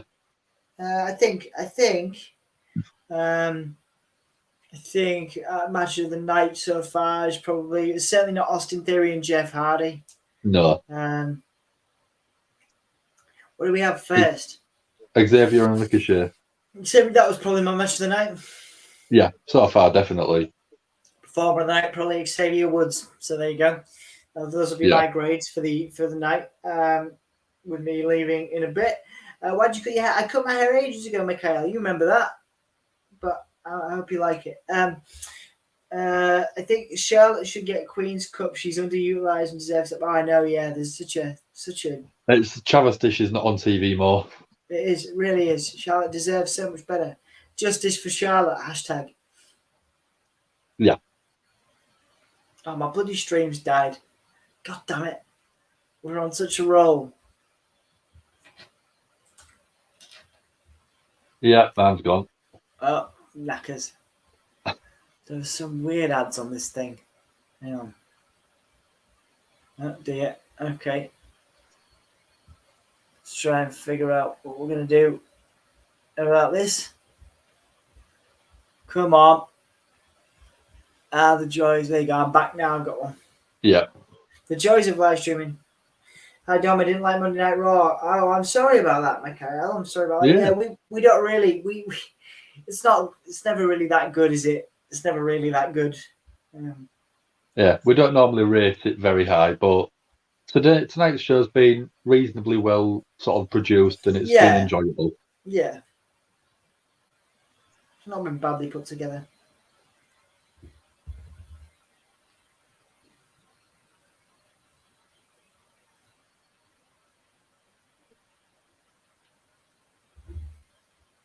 Jack said he needs some mousy browns.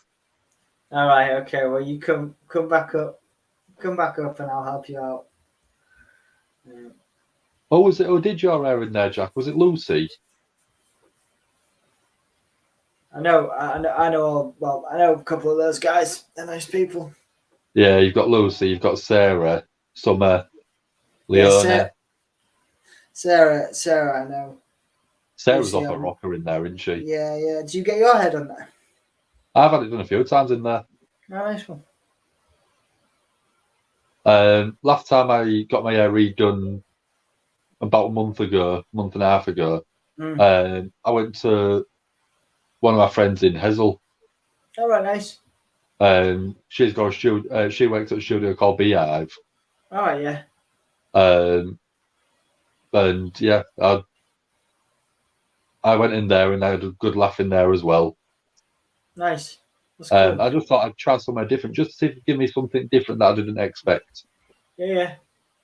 Was it? Well, I mean, it looks good. It looks shiny and blue. Can't go wrong with that. A shiny blue and a bit green. Yeah. I mean, I think that's just a bit of the lighting because I've got a lampshade that's got a yellow filter on. Ah, right. Okay. Yeah. So it does give it a bit of a yellow tint while I'm in here. Yeah.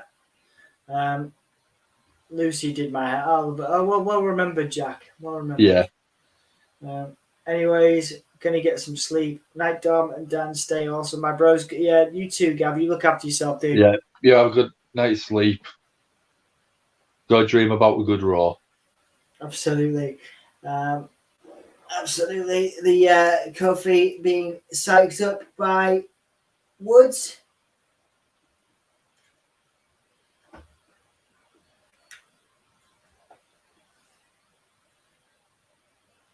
So there's that New Day t-shirt is quite cool. I quite like that.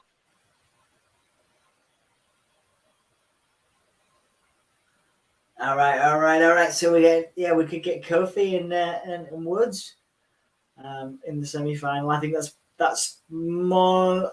It's like more than 100% likely. I would say more than 100% likely we're getting that.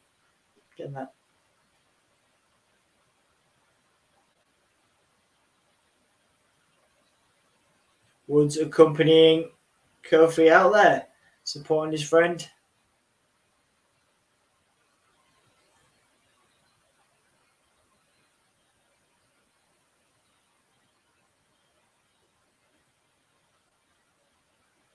It's gonna be Balor and Woods, isn't it? Yeah. Which again, I think would be a great, enjoyable match. I think it'd be amazing. I think that's why we love, probably me and you, quite a lot. We love the King of the Ring because we get matchups we never really expect. Yeah, it's exciting. Yeah. I mean, again, I've showed a couple of people where I work, Xavier Woods, and from a band that you'll recommend, David Diggs, with the clipping. And I was like, they're two totally different people, but they're both sort of very sort of similar looking. Yeah. They've both got the dreadlocks. They've both got it sort of sometimes tied back into like a ponytail type. Yeah. But both characters are very charismatic when they're performing.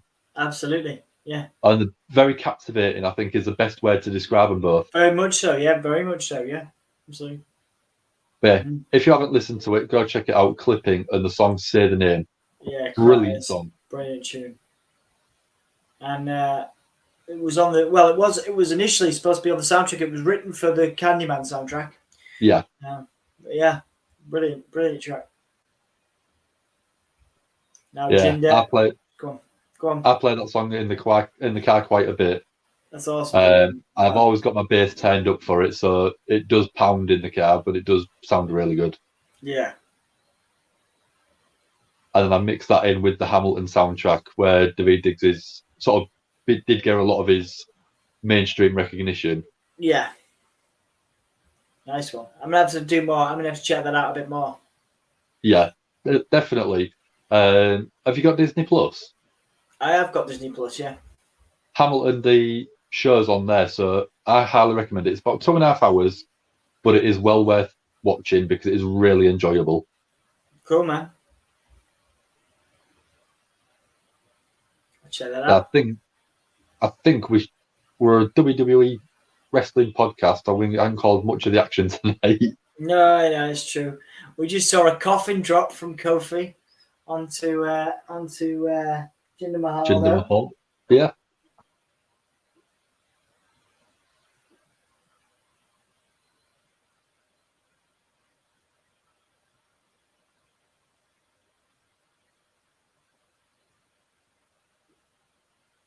But no, it's been an enjoyable show so far. Yeah, it's not been as bad as normal, has it? Not been as bad as normal. No.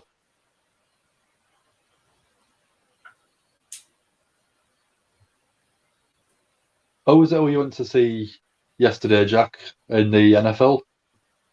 I remember you put it on Facebook, but I can't remember off the top of my head. Yeah, how was it, Jack? You had fun? Michael is going to see a football game on Halloween. Going to see Cleveland Browns and Steelers. That'll be a good game. Yeah, that'll be a good game, Michael. I hope you enjoy it. Jack went to see the Jets and the Falcons. Nice. New York Jets and Atlanta Falcons, I presume. Yeah, cool, man. It'll be cool. I'm sure that'll be great. I'm sure you guys. I'm sure Jack had a great time. Yeah. You caught something, Jack? Not an STI. I mean, like a ball or something. I thought you were going to say COVID then. Yeah, incredibly sexy time at the football game. Did Jack? Yeah. But yeah, end of next month, 30th of November, I'm actually going to London to watch the Hamilton show. Yeah, you mentioned that's awesome, dude. Yeah. Yeah. It's really cool, man. Yeah, I've just gonna booked be- the Airbnb for London for the couple of days that I'm down there. Oh, nice one, dude.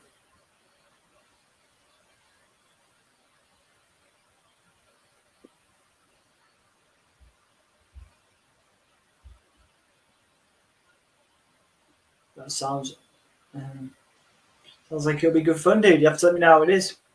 Oh, yeah. Like I say, as someone that hasn't checked it out yet, I'm looking forward to doing it.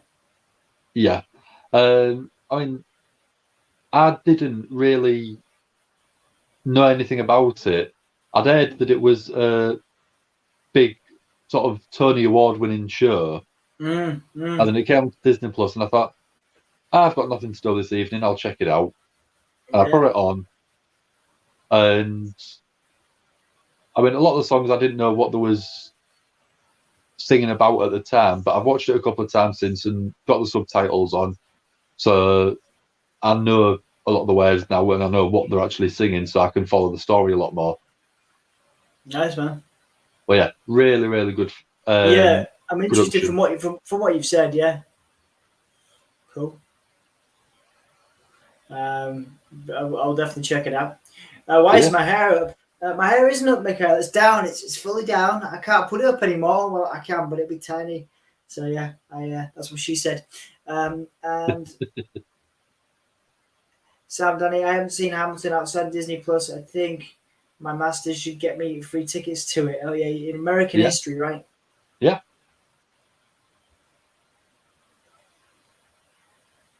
Kofi with the terrible SOS, terribly botched SOS there.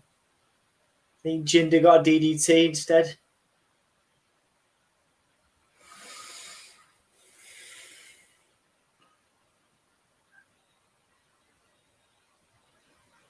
Hayden, when are we going to have a movie? Well, it's been a while. It's been a while since we've done them, and I did say to Jay, I had a discussion. I said we'd probably bring them back here because we have an audience here, don't we? We have an audience. We know someone's going to show up. Whereas if you do it on a new chat, if you do it on a new channel, you don't know if anybody's going to show up. So we'll probably bring it back here. But Jay and I Jay's really busy with his stuff, and I'm really busy with my stuff. So we'll try and sort it out at some point. We'll maybe do it. We'll do it again.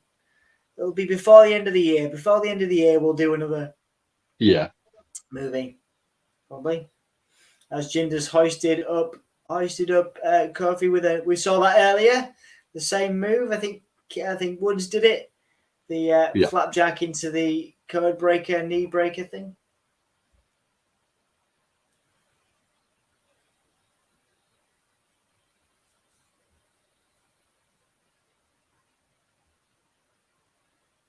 Jinder Mahal with a knee into Kofi. I'm going for a superplex.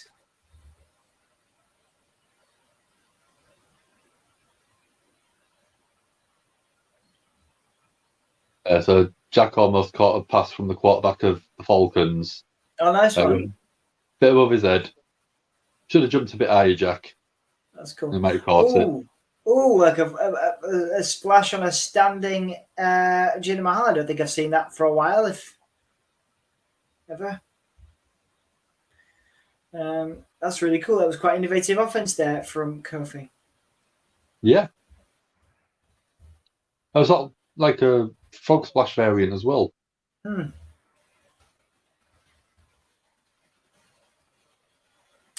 Mikhail wants to watch Cowboy Bebop. I've never seen it, Mikhail, but I'll check it out and see what it's like.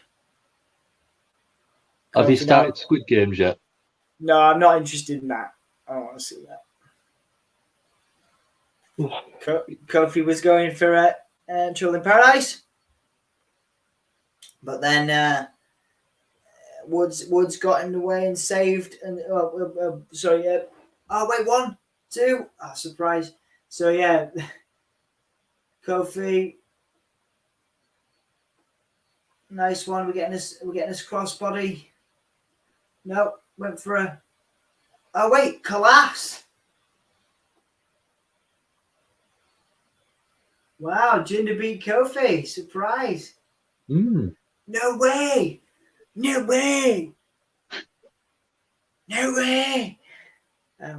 That's a big deal, man. That just sounds exactly like Ant when Sting turned up in AEW. That was my idea. Yeah.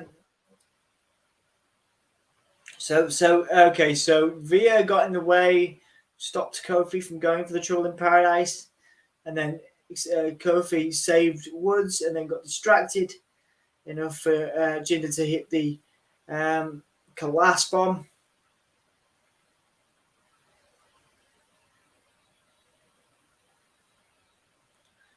Beating Kofi Kingston, what a big win for Jinder. So now, yeah, massive one.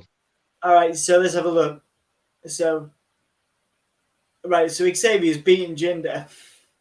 Yeah. Jinder now sitting in the chair.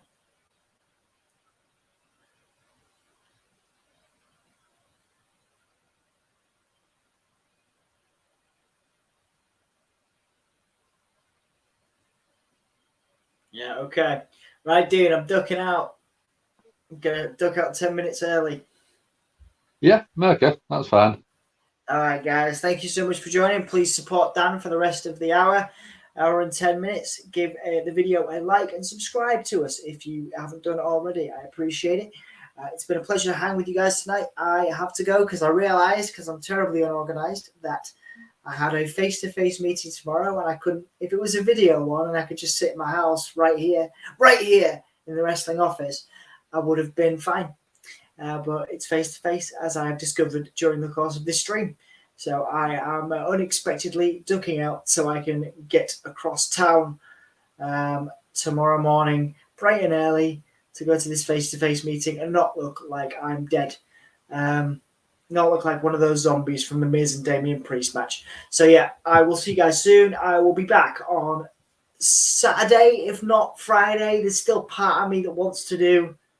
I thought we was doing SmackDown because of the King of the Ring. Well, we did say that, but then the discussion at the beginning, dude, I was like, because of Rampage. Fine. Right, fine. We'll be back on Friday. We're back on Friday. See you on Friday, dude. Thanks for See you later, Smasher Banks. Take it easy, man. Bye. See you soon, dude. Oh, sorry, I just muted Dan. That was the wrong one. Whoops. Botch. I got a botch in before I left. Bye, guys. Try that Typical. Again. See you later. How's everyone doing? So, yeah, now we're going Bianca and Sasha versus Charlotte Flair and Becky Lynch. Sort of building all of the matches up for Crown Jewel. And maybe even Survivor Series. So, how's everyone's thoughts on Raw tonight? Have people been enjoying it? Let's have a look.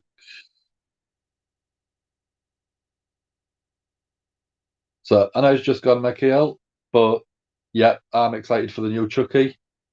Something that I'm going to prioritize watching. I don't make a lot of time for sort of TV shows. Most of the time, I'll always have it on catch up. But Chucky is one thing I will be taking the time out to make sure I do keep my eye on and watch that. So yeah, I am really excited to look forward to that. We've just gone to commercial break at the minute. Oh, I'm getting food adverts again. Oh, pizza.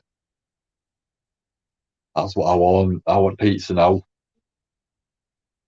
And because it's a Monday night in the Tuesday morning in the UK, it's 7 minutes to 3 in the morning, and all of the pizza places nearby will be closed. So I'll have to live without pizza.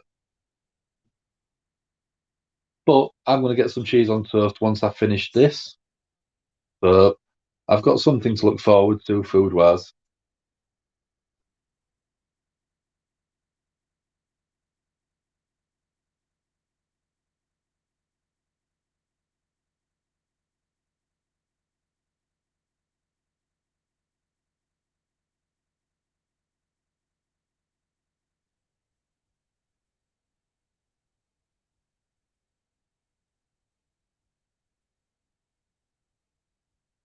There we go, Jack.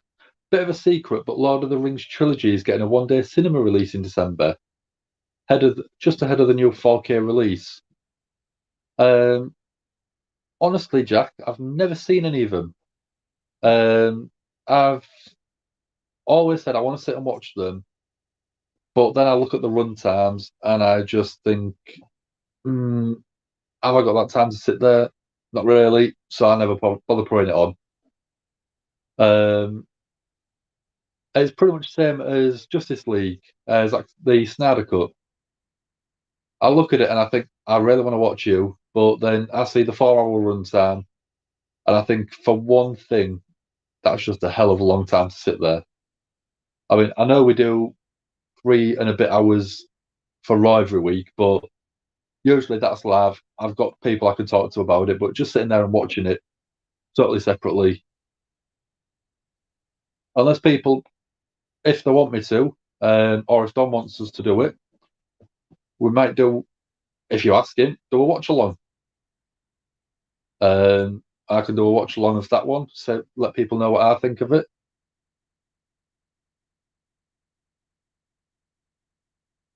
So still on commercial break, and we're getting adverts for, not sure, movie, TV show.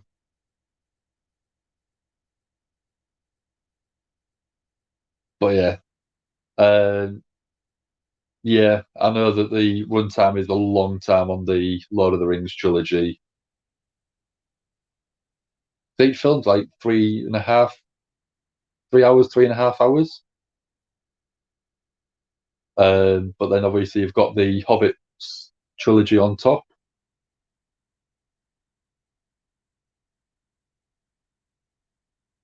But yeah, I mean, a couple of years ago, I actually did all of the Star Wars movies, starting with the first one, Phantom Menace, all the way through to The Last Jedi.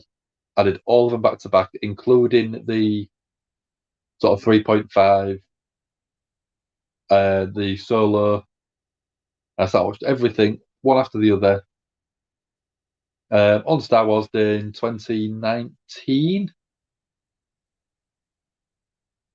So yeah, that was a long ass time, but it took me 24 hours, just over, I think it was. But I had plenty of snacks, I had plenty of energy drinks, and I ordered from the takeaway near where I am. I ordered 3 12-inch pizzas, and I sat and ate them while watching, and it felt like a long time, but it was really enjoyable. And I hadn't seen Last Jedi up until that point, so I waited for. I knew I was going to be doing it because we was obviously in sort of lockdown and stuff like that. So I watched them all back to back, one solid run. The only breaks I had was in between movies, which was quick toilet break, and a quick stretch of the legs. But apart from that, I literally sat right here, full recline, every film back to back. So we're still getting the entrances for the women's tag match. We've got Charlotte Flair just about to come down to the ring.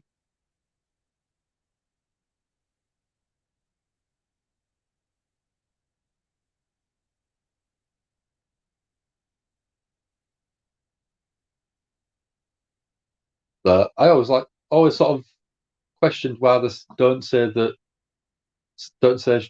Charlotte, North Carolina, like to do for Ric Flair, and it dawned on me a while back that because it would be from Charlotte, North Carolina, Charlotte Flair. So that's why they say the Queen City. So one, they're putting over Charlotte as the Queen again, and they're not having to repeat the word Charlotte. Yeah, it was just something that I didn't sort of consider up until thinking about it properly. But yeah, it makes logical sense now.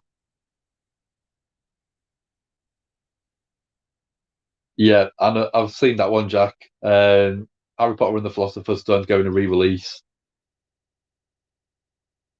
I'm actually in the process of getting all of the movies digitally and putting them onto my VR headset so I can sit and watch them on. It works out at about I think it's something like a 60-foot screen. Put the headset on, and then just sit here, and it's as if I'm in a cinema with an IMAX type screen. So I can sit and watch whatever I want on the massive, massive screen. And I can pick my own seat in the cinema, which is quite cool.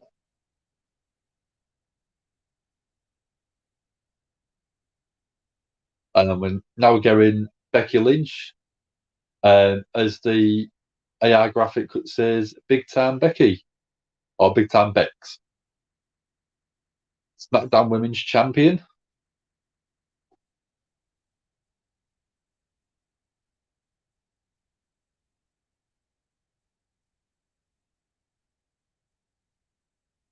Getting a good ovation from the crowd, though. Considering she's still technically meant to be heelish, or tweening at the minute, in between.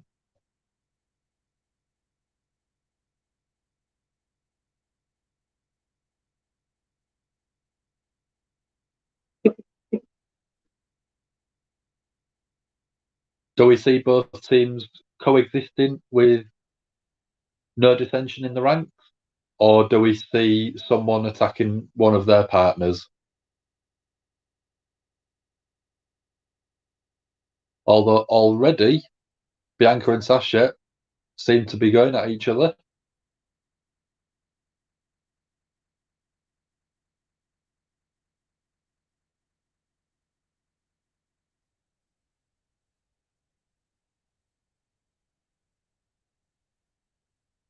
Yeah, the commentary team is saying the teams have to get along to try and win. So both Sasha and Bianca are both saying they want to start the match, and both pushing each other out the way to say they're starting the match.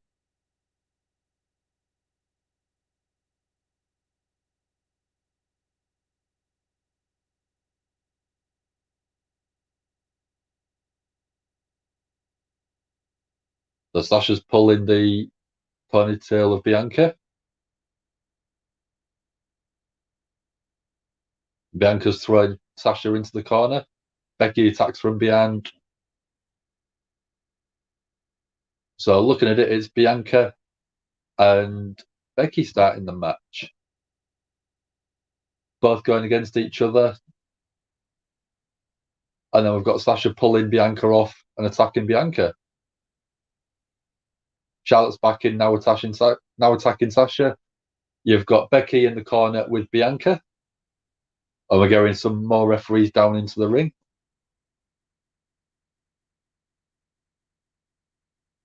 So I've got Charlotte dominating Sasha. You've got Becky being dominated by Bianca. Trying to keep track of all this. If I get a couple of names wrong, I'll try and make sure I correct myself. Sasha's thrown to the outside by Charlotte. She comes across to help Becky beat up Bianca.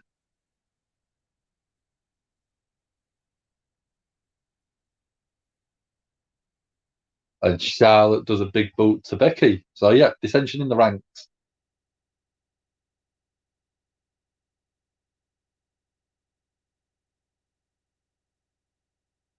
So Charlotte looks like she's going up to the top rope for the moonsault on the outside. Sasha comes to attack her, so she doesn't manage to get it. Becky pulls Charlotte off the ring apron. Sasha's climbing to the top rope. Bianca comes and attacks there. Bianca throws Sasha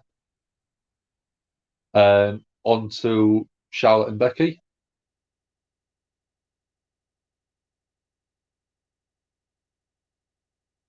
And then we've got some of the backstage team coming out, keeping them all separate.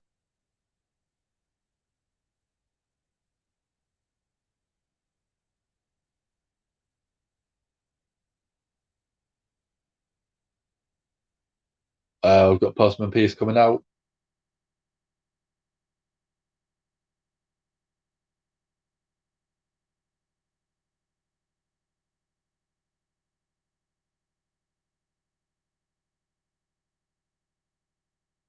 So they're saying that they're going to restart the match.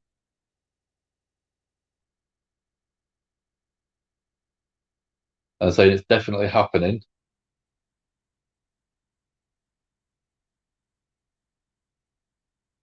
So they're doing proper references to San Francisco, saying that only Alcatraz would be able to keep hold of them.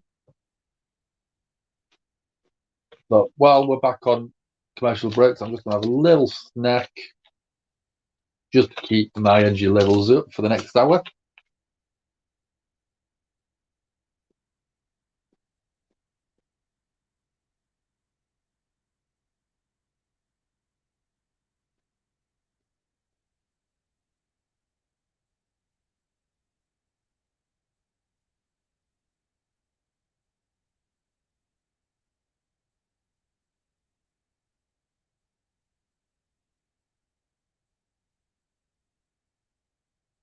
More pizza adverts.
That's my snack done.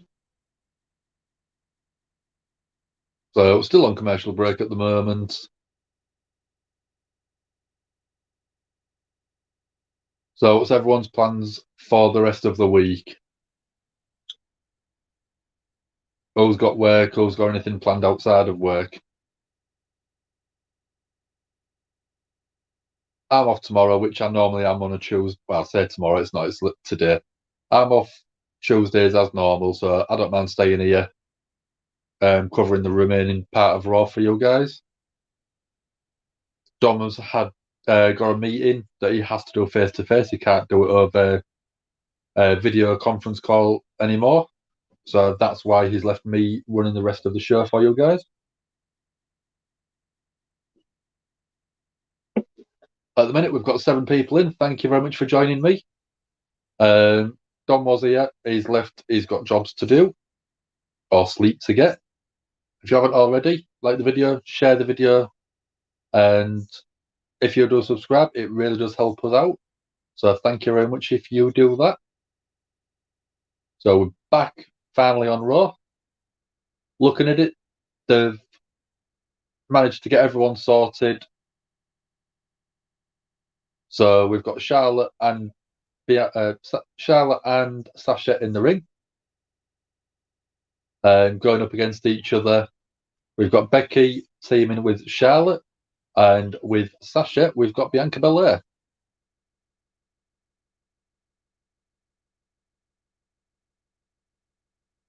So we've got Charlotte going for a figure 4 quite early, Sasha reversing it out, going for a pinfall, going a 2 count. Sasha with a step up Hurricane Rana.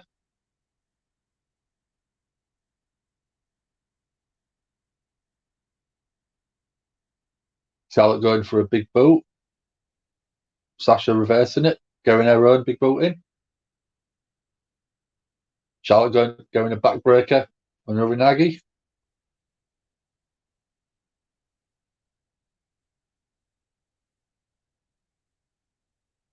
So I've got the EST trying to get the tag not happening.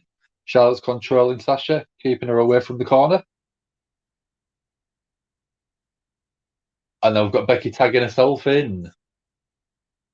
Charlotte doesn't look too happy about that. So Becky's legal woman goes for a leg drop, misses on Sasha. Sasha going in for a Meteora. Gets a 2 count, not the 3.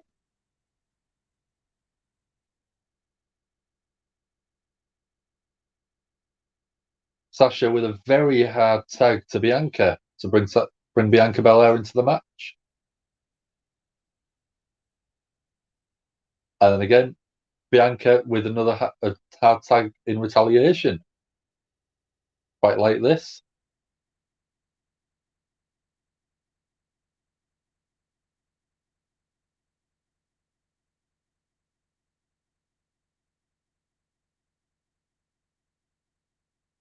So I've got Becky sort of going out the way of Sasha coming in to the corner.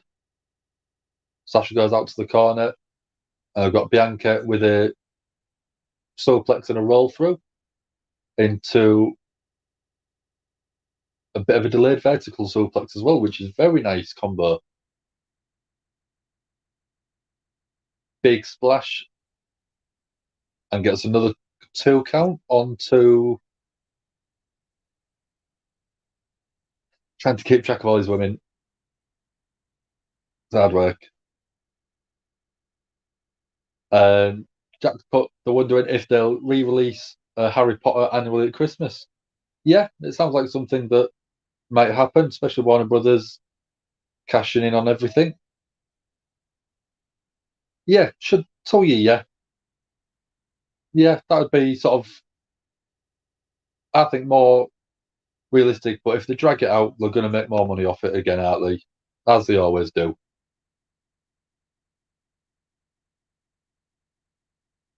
So Charlotte's now tagged herself back in with a massive slap.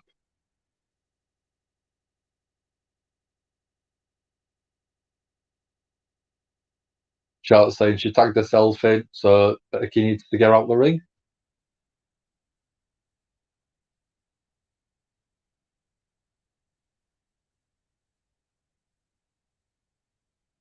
Sasha with a backstabber to Charlotte.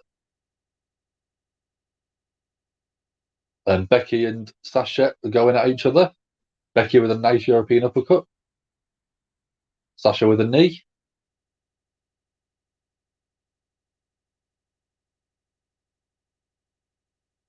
And again, dissension in the ranks. So Bianca attacked Sasha.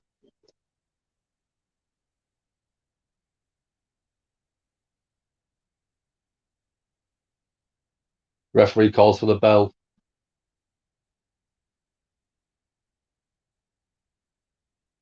Becky with the exploder suplex.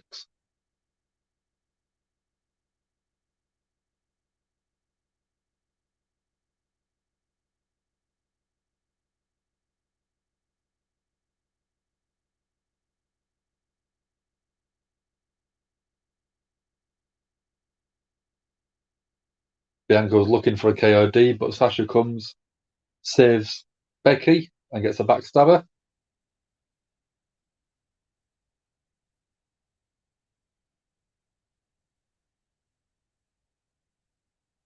Becky and Sasha exchanging blows. Sasha goes for a backstabber. Becky holds onto the rope.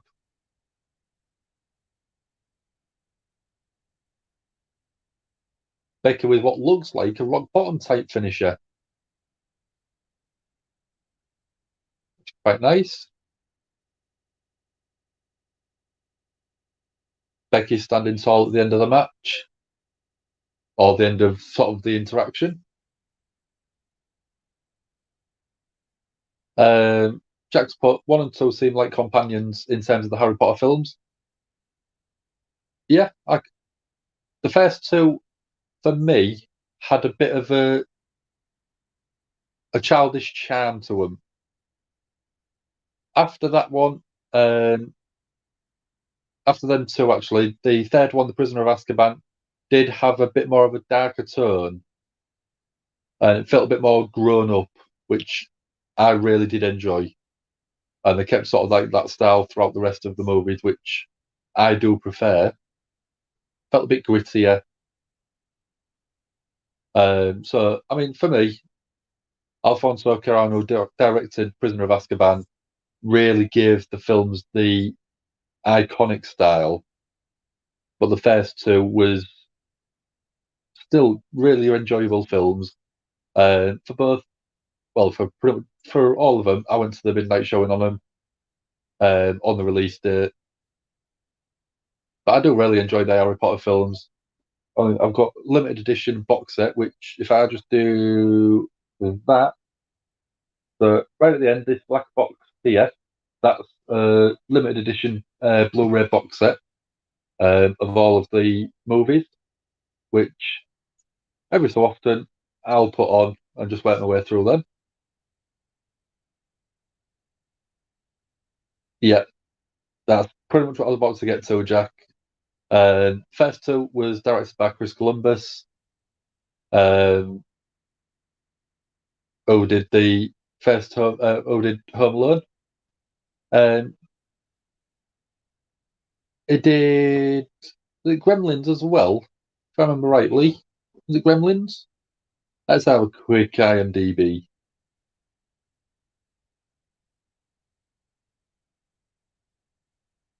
Gremlins. Oh, it was written by Chris Columbus. So we're now going Doudrop come to the ring. She's got her first round Queen's Crown match against Natalya.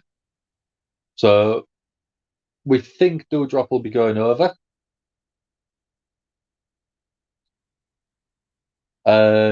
It's not Marauders match, Jack. If you can give me a second, I'll grab that for you. So the spine of it is basically just the logo, and then it says limited edition 17953 of 25,000. And then if I open it up, inside you've basically got the meeting of the wands. So if you do it sort of there, and then inside you've got two box sets, and you've also got a book which is basically production document. So it's made to look like the Harry Potter book, the book that Hagrid gives Harry at the end of the first film. For front of it and the back.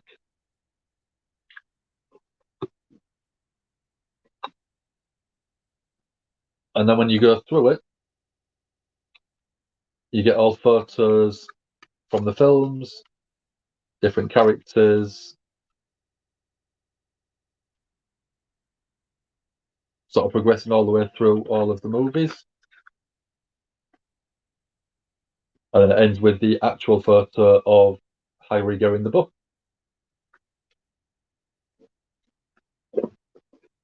Yeah, it's one of my favourite box sets that I own.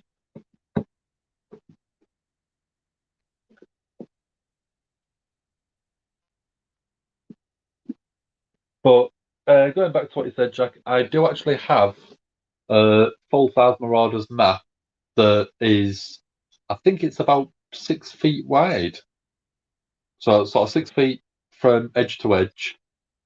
All folds out, folds back in to a small sort of smaller package.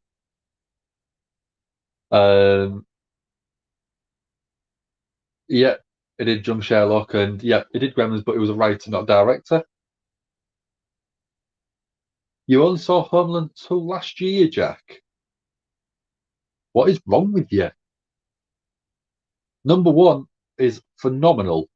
Number 2 is still a great film, not as good as the first, but it's still a fantastic film. And yeah, it's one thing I do like is a good box set. And I've got sort of quite a few. I've got everything from the Goonies 30th anniversary edition, which I quite like. You've got quite a few bits in there, which I might sort of bring out one time. And then for me, the greatest film ever made. That one, I've just popped that off there. So, Citizen Kane 75th anniversary. You've got so much in here to go with the actual movie itself. It's probably the one that I cherish the most, besides my Harry Potter one. And then I've got Star Wars, the Skywalker trilogy, Skywalker Saga. I've got American Pie. I've got the Dark Knight Batman set, Back to the Future, Die Hard, Kill Bill, Matrix, Nightmare on Elm Street, the Bourne collection. Yeah, I love a good box set. Main reason I get box set is I like the special features. Most of the Blu-rays that I've got on my shelves at the moment is mainly for the special features. I've seen the film, I know what the film is, but the special features, the director's commentary, the outtakes, the behind the scenes stuff, that's what really interests me. For a lot of the Blu-rays, that's why I buy them. Going a little bit from Stephanie McMahon, inducted into the International Sports Hall of Fame. So Jack's holding off until The Matrix 4 is out to get the box set. I mean, I've had that box set for about 5 years, so it was well before they put the new one into production. Probably one of the most iconic WWE pay-per-view lines. And one of the other ones, as God is my witness, he's broken him in half. Another JR classic line.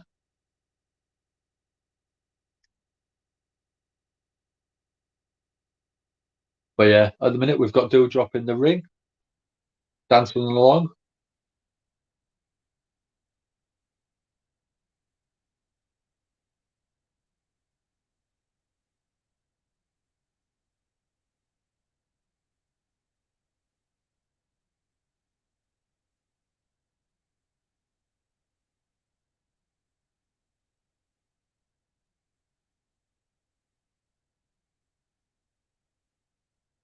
So she looks like Doudrop's really looking like she's enjoying herself on Raw now. Really finding her feet. We've got Natalya coming out to the ring now.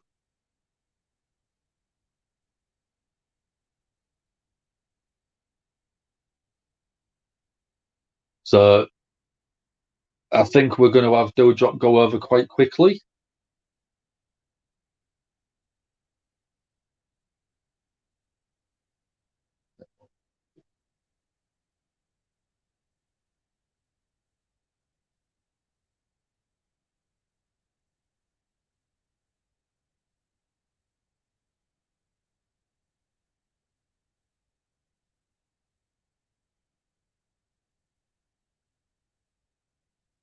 So still on the first round. This is the last match of the first round. In the bracket, semi-final bracket, we've got Zelina Vega versus Carmella from SmackDown. And we've also got Shayna Baszler going up against the winner of this match, Doudrop and Natalya. Natalya saying the Hart family paved the way for this. And with a big slap right across the face to Doudrop.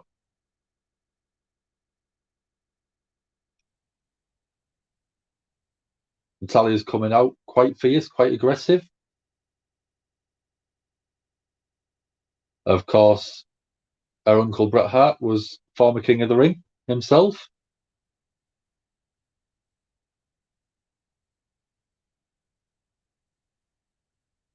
And Natalya with a headlock, thrown into the ropes.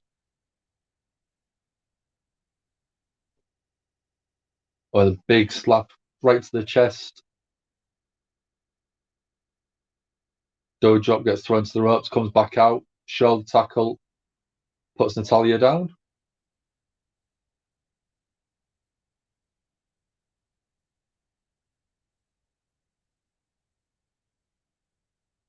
Natalya with a basement drop kick straight to Doudrop, goes for the pin.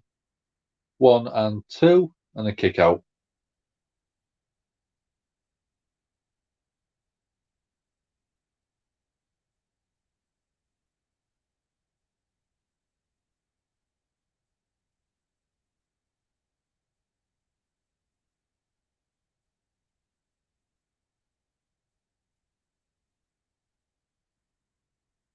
So Natalya trying to sort of wear down Doudrop, got an abdominal stretch.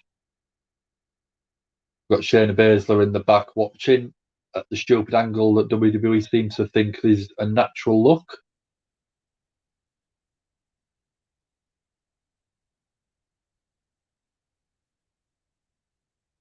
Natalya keeping Doudrop and the abdominal stretch. Doudrop powering out, elbows to the leg. Running splash into Natalya into the corner.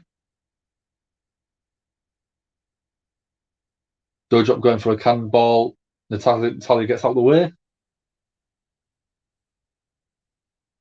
Discus clothesline to Doudrop with a 1, 2, and kick out.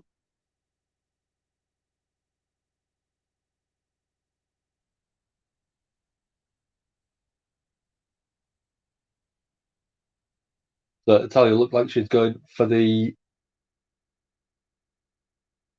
going for the sharpshooter. Doudrop slaps Natalya to get out of it with a surprise roll up. Doudrop gets those 3 count.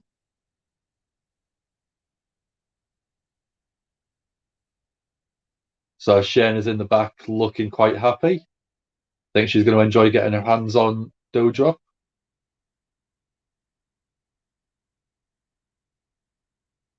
So yeah, SmackDown semi-final, Carmella versus Zelina Vega.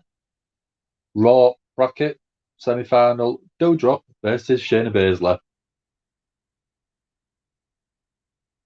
So are we thinking Carmella versus Shayna Baszler in the final? I think that'll be the way that WWE will go, with Shayna winning.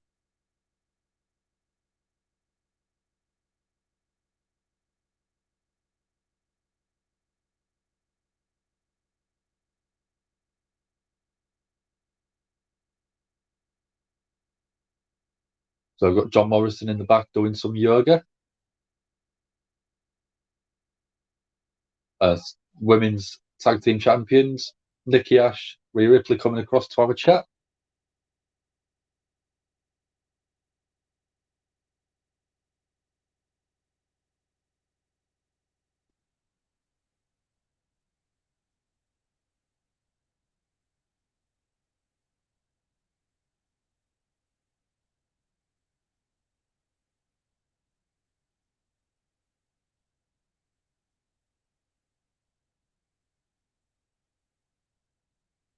John Morrison talk about going into his chi. And we're now cut to Big E. Austin Theory's just walking past taking selfies. Big E looked a bit concerned. But nothing happened. So maybe a teaser for the future.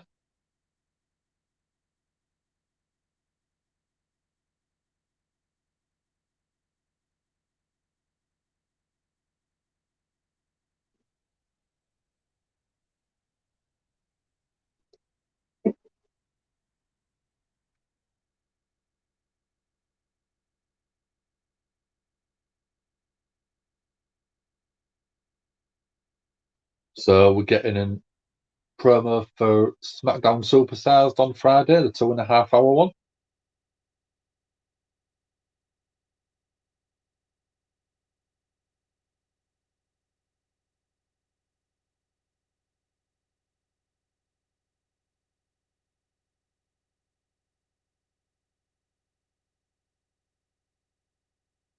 The 2.5-hour SmackDown on Friday. So that'll probably be a lot of build-up for Crown Jewel the following week.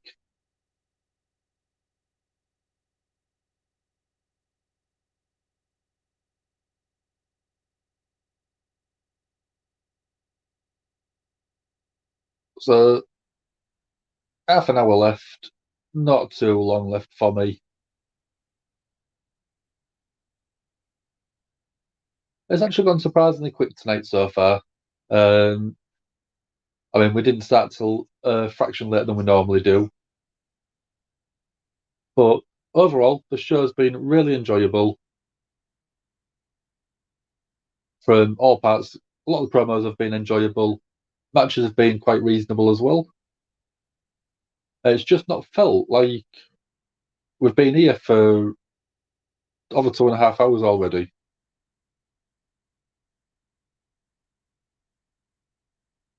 So Jack's put that I presume that means the Super SmackDown won't have any commercial breaks. And he'd rather walk in on your mum and dad on the job. I don't know. Don't know about that one, Jack.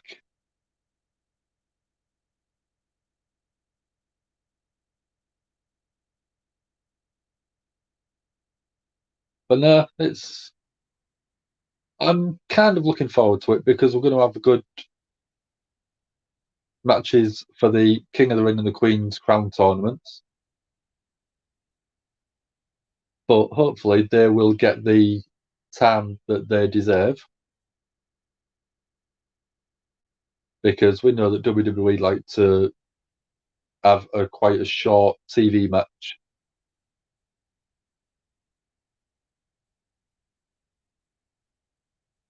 But yeah, we can see where we go.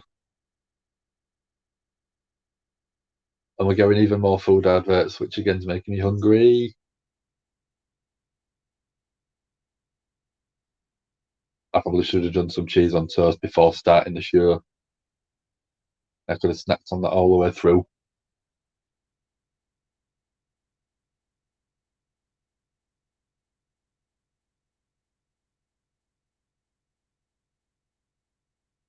Oh, still on commercial break. American adverts always seem to last forever. That's probably what's causing me to feel a lot more tired.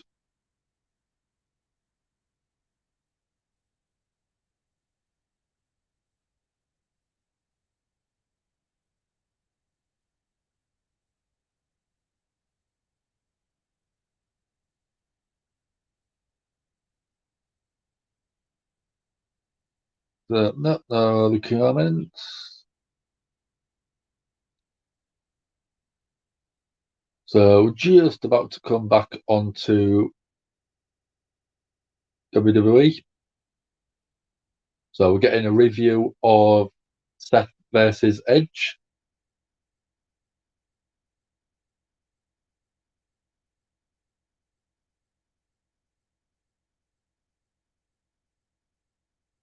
So we're getting Edge versus Seth Rollins. Hell in a Cell. What's people's thoughts on that one? I think Hell in a Cell match is suited the feud. There's nothing worse like what WWE normally do and just put a random match that's had a couple of weeks of build-up into a Hell in a Cell. Because Hell in a Cell is a feud ender, isn't it? It's not a midway point on a feud between two performers. I mean, you wouldn't put Jeff Hardy and Karrion Kross in Hell in a Cell because there's no real big build to it.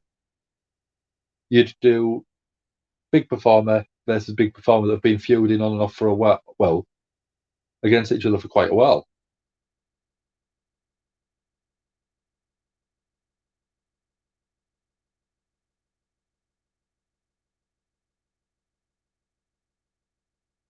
So I've got Ali saying that Mansoor is a waste of time.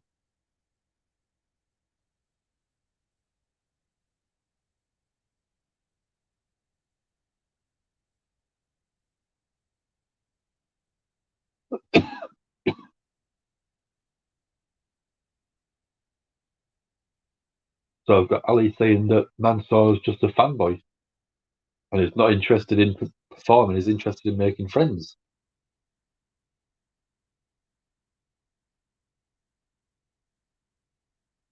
Mustafa Ali saying that Mansoor will get eaten alive.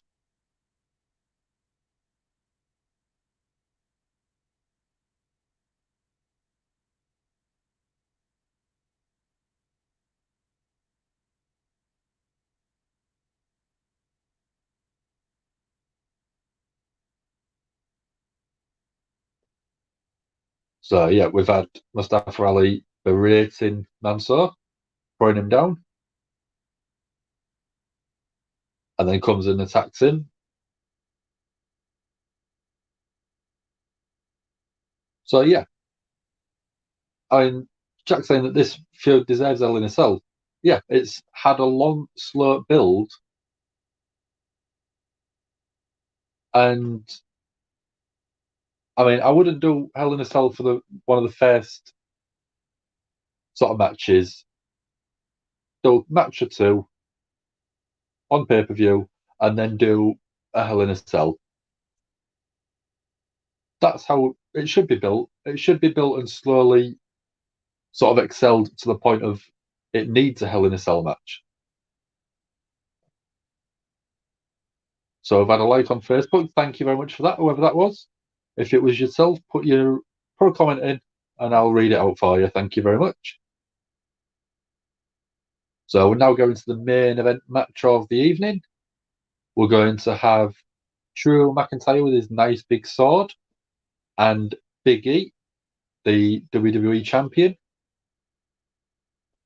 going up against the Usos. The Usos came across from SmackDown to try and stir the pot between the two because Drew and Big E are going up against each other next week at Crown Jewel.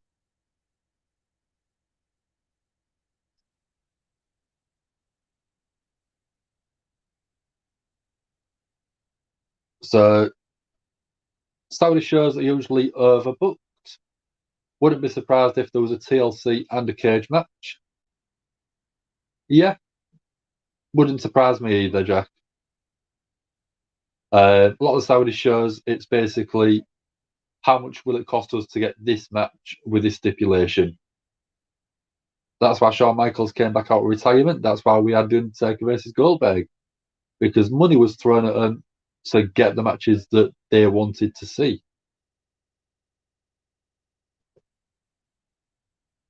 So the like was your Jack. Thank you very much.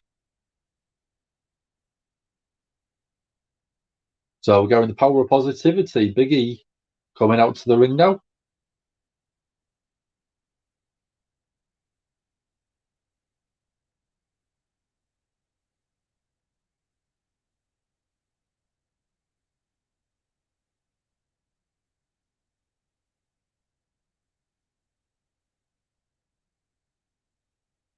So we're going to see if we can get the two teams in this match coexist, no dissension, looking like there's going to be a lot better. Big E and McIntyre give each other a fist bump. I've now got the Usos music hit. They can come out to the ring.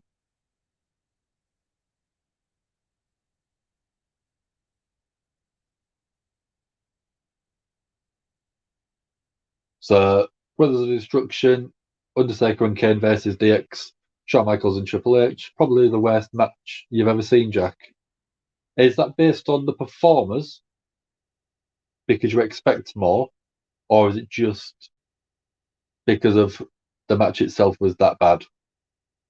Because I mean, we've seen matches that should have been 5-star classics or should have been really, really well done, but they don't get the sort of time or they don't get the performances they need. Because for me, one of the worst matches myself was Seth versus The Fiend in Hell in a Cell. And We know both performers can put on a great show. Problem with it is WWE booked themselves into a corner and they had to try and find a finish where they didn't want to take the championship off Seth. So having the match end in a no contest or a referee stoppage, to me, in a Hell in a Cell, is one of the worst decisions they've ever done. Performance-wise, both people did their part that they needed, but because of the WWE system and the way they booked themselves, to me, it just made it one of the worst matches for me.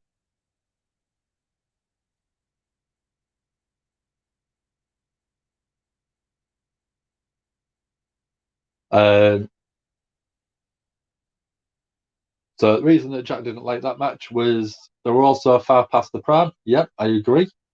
HBK looked like a diseased sperm.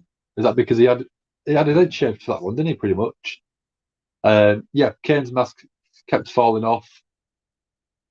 The false chemistry none of them still had. The other one there as well is Triple H tore his bicep.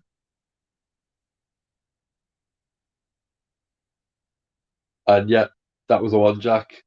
The red light on the red cell, which made it hard to watch. And then the ending made the match hard to swallow. So yeah, it wasn't very enjoyable for me. And it put a downer on the Fiend character. Crowd at the arena at the time just absolutely hated it. Because we all thought we was going to get the WWE championship switch hands.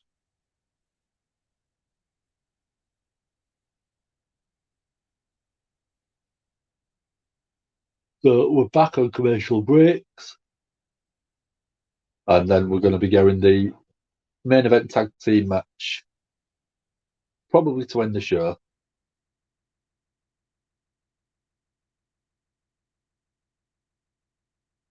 And then it's straight, well, no, cheese on toast for a bit first.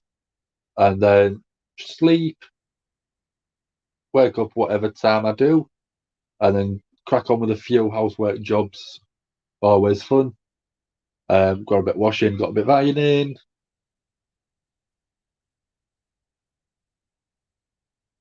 And I'm taking me grand shopping, which I do every Tuesday.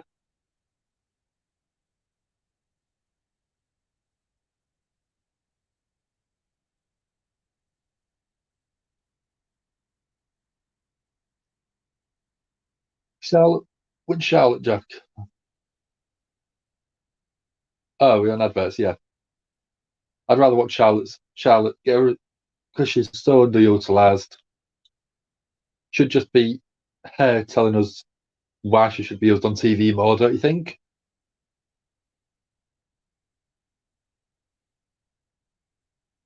Yeah, where is Charlotte? I want to see Charlotte.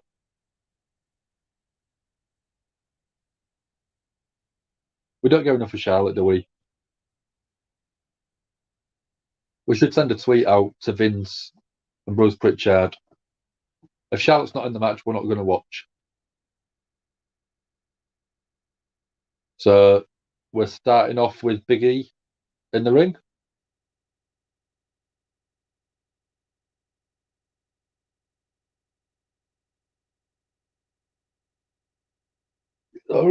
Sorry, guys.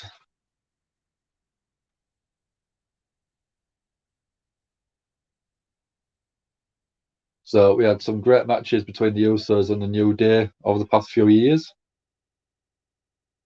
So hopefully we get a bit of that chemistry. And we've got kind of a unicorn stampede with Big E and McIntyre. We've got the Uso in the corner, just going stamps on. Big E in the New Day, Big E and McIntyre taking it in turns. We've got Big E with an Irish whip pushing with a basement drop kick into the corner.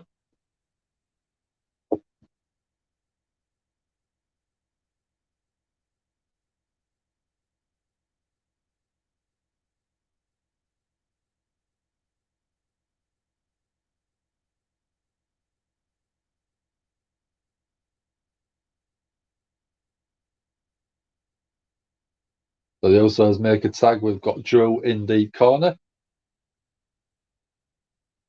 Big splash.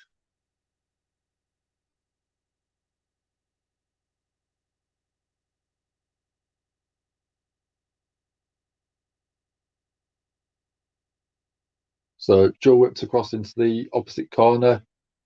Usos following up. Escape and a kick. So I've got Drew going for a nice suplex. Gets a solid 2 count.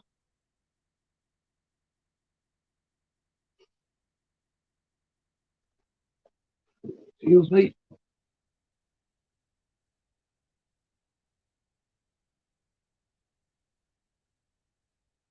So the first person Jack ever asked out was called Charlotte.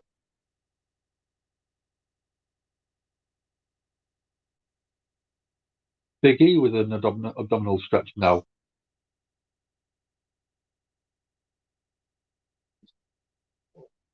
So beating the ribs with the New Day Rocks sort of rhythm.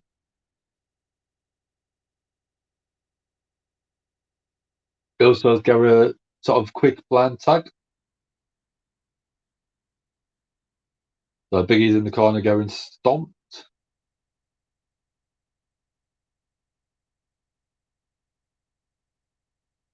And the Usos are doing a similar thing to the Unicorn Stampede.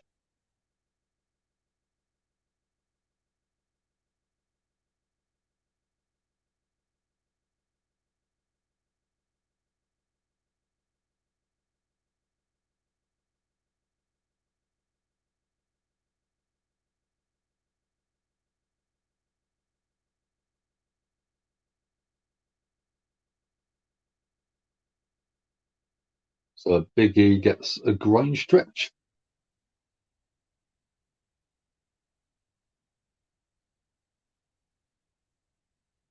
So what test are we on, Jack?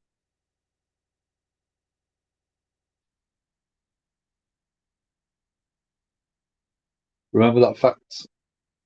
The Charlotte fact. Okay. But what test is it that we've got? Is it to see who pays more attention to your comments in chat? I don't know how well I'd do on that one, to be honest. Got the Usos standing tall in the ring. Drew giving a good glare out to them, wanting to go into the match.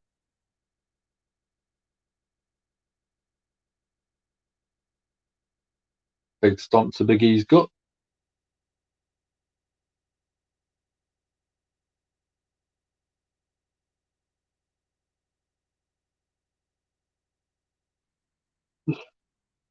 Usos teasing Drew with a sort of tag.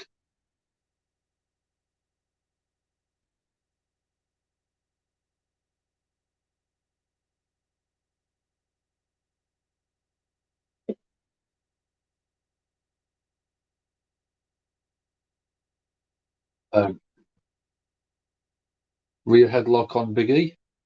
Big E's fighting out of it.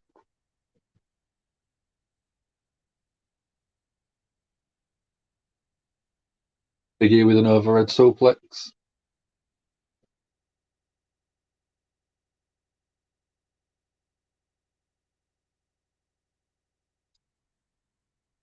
Jay goes to attack Big E on the outside. Misses with a splash. Big E thrown into the steps. Across comes Drew.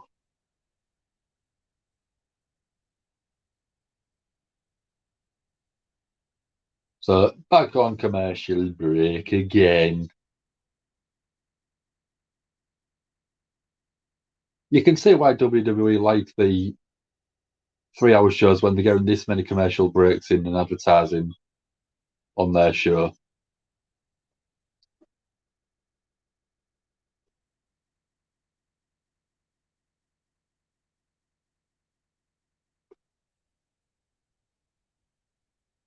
Not too long left.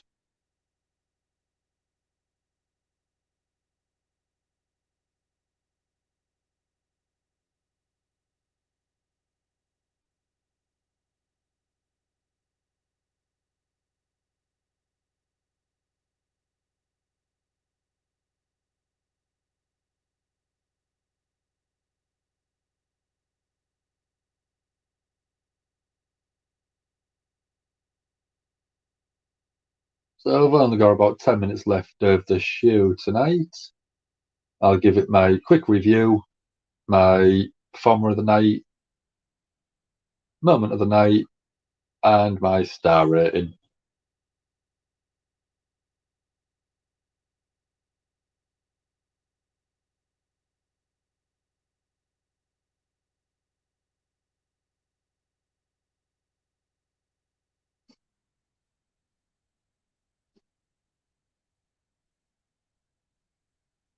So going another advert for the new Halloween movie, Halloween Kills.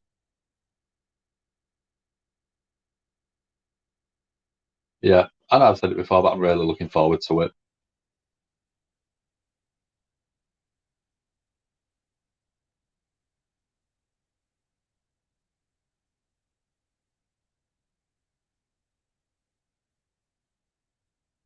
How we doing, Michael? Thank you very much. If I just move it back a tiny bit for you. There you go. You can have a good look at it.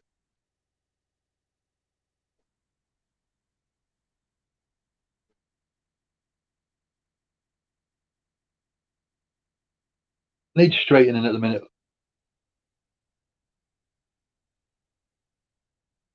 But I was thinking there's a comic book convention in Hull in, I think it's middle of November.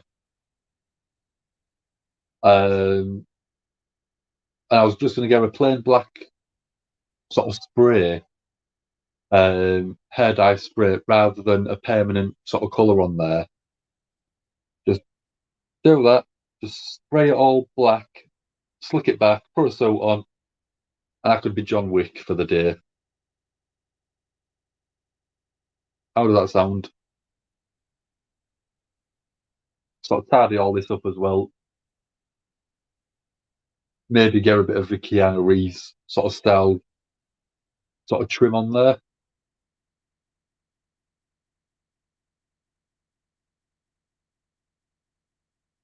The problem is, comic book convention doesn't allow guns in there, so it'd have to be a clearly fake gun. But there's always usually some good sort of cosplayers at our comic book conventions in Hull.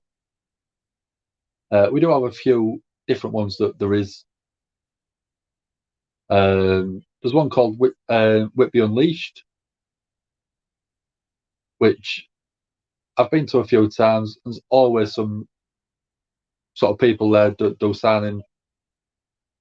We've had people like Colin Baker from Doctor Who.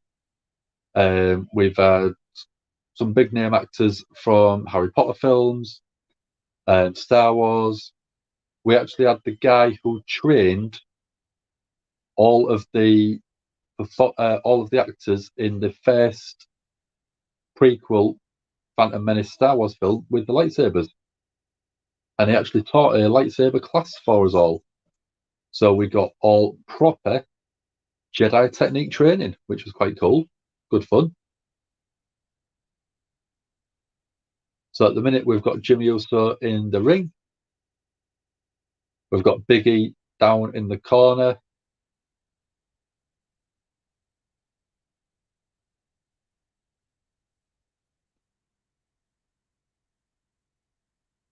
Biggie with a big belly to belly suplex. Drew on the outside, dying to go into the ring, dying to get the hot tag.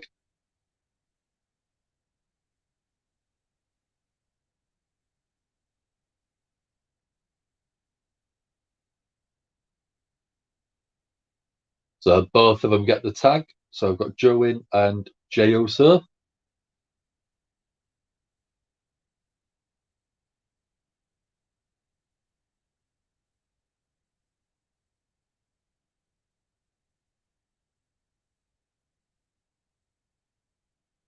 So I've got Jimmy with a roll up on Drew. Gets a 1 count. Big spine buster from Drew. Jackknife cover. Again, 2 count.